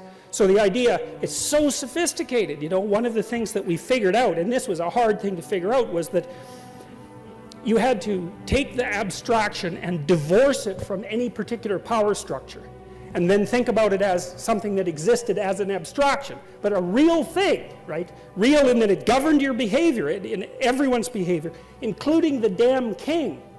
The king was responsible to the abstracted ideal, man, that is such an impossible ideal. Why would have they agreed to that 5,000 years ago? But one of the things you see continually happening in the Old Testament is that as soon as the Israelite, for example, the Israelite kings become almighty, the real God comes along and just cuts them into pieces, and then the whole bloody state falls apart for like hundreds of years. It's like, I think that's a lesson that we have not thoroughly, consciously yet learned. It's still implicit in the narratives. We still haven't figured out why that's the case. Well, again, I think that's a real hard argument to dispense with. So, all right. So we looked at this a little bit. The Trinitarian idea is that there's a father. That's maybe the dramatic representation of the structures that underlie consciousness, the embodied structures that underlie consciousness. And then there's the Son, and that's consciousness, but in its particular historical form. That's the thing that's so interesting about the figure of the Son. And then there's consciousness as such, and that seems to be something like the indwelling spirit. And so, these psychological ideas came from somewhere, right? They have a history. They didn't just spring out of nowhere, and they emerged from dreams and hypotheses and artistic visions and all of that over a long time, and maybe they get clarified into something like consciousness, but it takes a damn long time to get from watching, from two chimpanzees watching each other to a human being saying, well, we all exhibit this faculty called consciousness. Man, that's a long journey, that's a really long journey, and there's going to be plenty of stages in between. One of the things I really like about Jean Piaget, the developmental psychologist, was that he was so insistent that children act out and dramatize ideas before they understand them. And Merlin Donald, who was a psychologist at Queen's University, wrote a couple of interesting books along those lines as well, looking at the importance of imitation for the development of higher cognition in human beings. And so the notion that we embody ideas before we abstract them out and then represent them in an articulated way, I think is an extraordinarily solid idea. And I really can't see how it could be any other way. And if you watch children, you see that. Like, think about what a child is doing when he plays house, or she plays house. The child acts out the father or the mother. But what's so interesting about it, and you think, well, look, isn't that cute? She's imitating her mother. It's like, no, she's not. That's not what happens. Because when your child imitates you, it's very annoying. Because you move your arm, and then they move their arm, and you move your head. They copy you.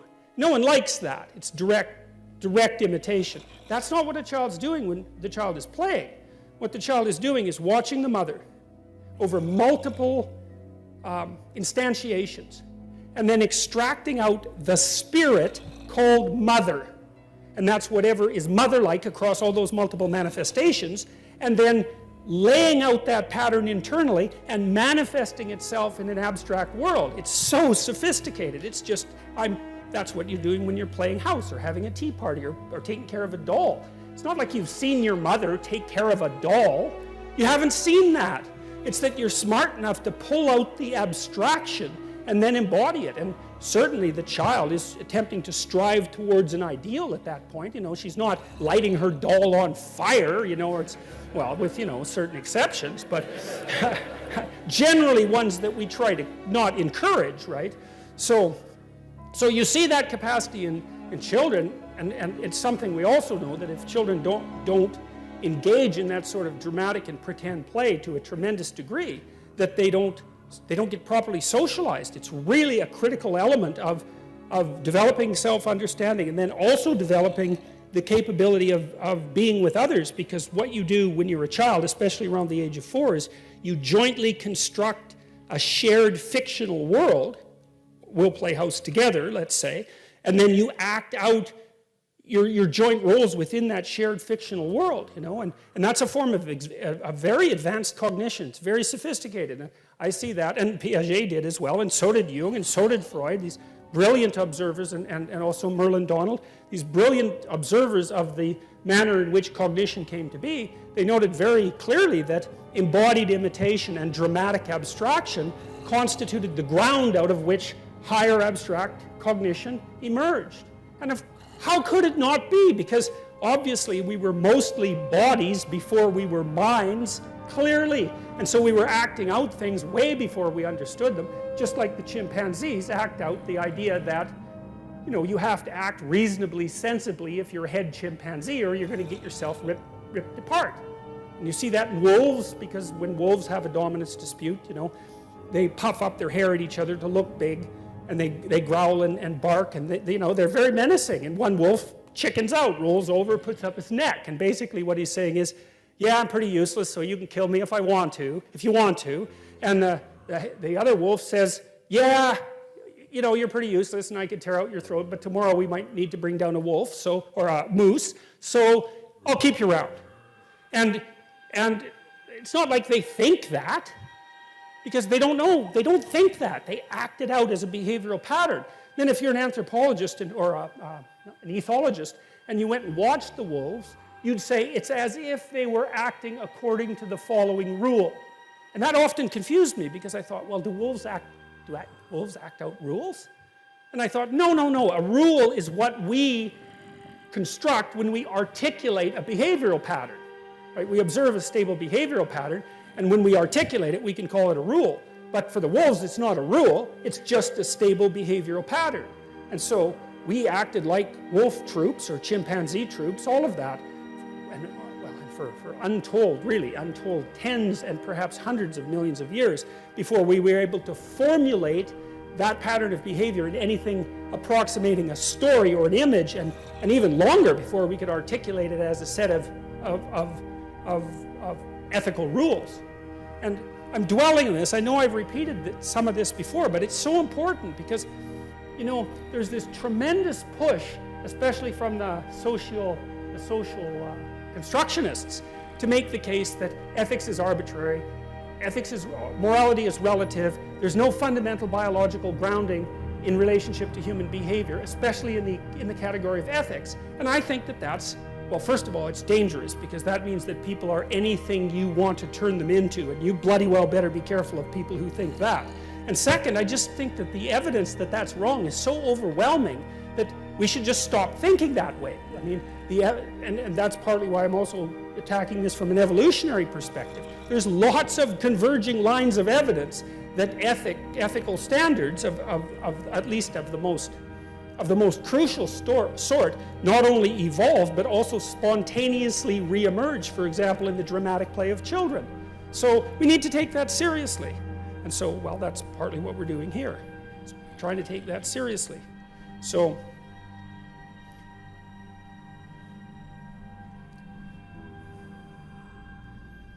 okay, so the idea there, at least in part, was that the Father employed the Son to generate habitable order out of chaos. I also think there might be something more proximally true about that as well, too, because one of the things we do know, here's something that's cool about men. Men are much more criminal than women. And that, by the way, that does not look like it's sociocultural, partly because it peaks when testosterone kicks in around 14, like it just spikes the hell up. And then it stays pretty high until about 27. And so standard penological theory, for those of you who don't know this, is that if you have a repeat offender, you know, a guy who just won't stop getting in trouble, you just throw him in prison until he's 28. And it isn't like you're rehabilitating him or anything. It's like by 28, he's done with his criminal career, because the crime curve peaks at 15 and then falls down around 27 or so, it burns out. And that's often, by the way, that's often when men get married and settle down and stabilize. One of the things that's cool about that is the creativity curve for men is almost exactly the same thing. It ramps up when testosterone kicks in, and then it starts to flatten out around 27. The curves match very, very closely. So that's quite cool. It's the creativity element of it that I'm particularly interested in, because creativity is in many ways an attribute of youth. And that's, look, I mean, if you looked at that sentence and you stripped it of its religious context, what you would say is that, well, the older people use the younger people to generate creative ideas and renew the world. It's like, yeah, that's what happens. And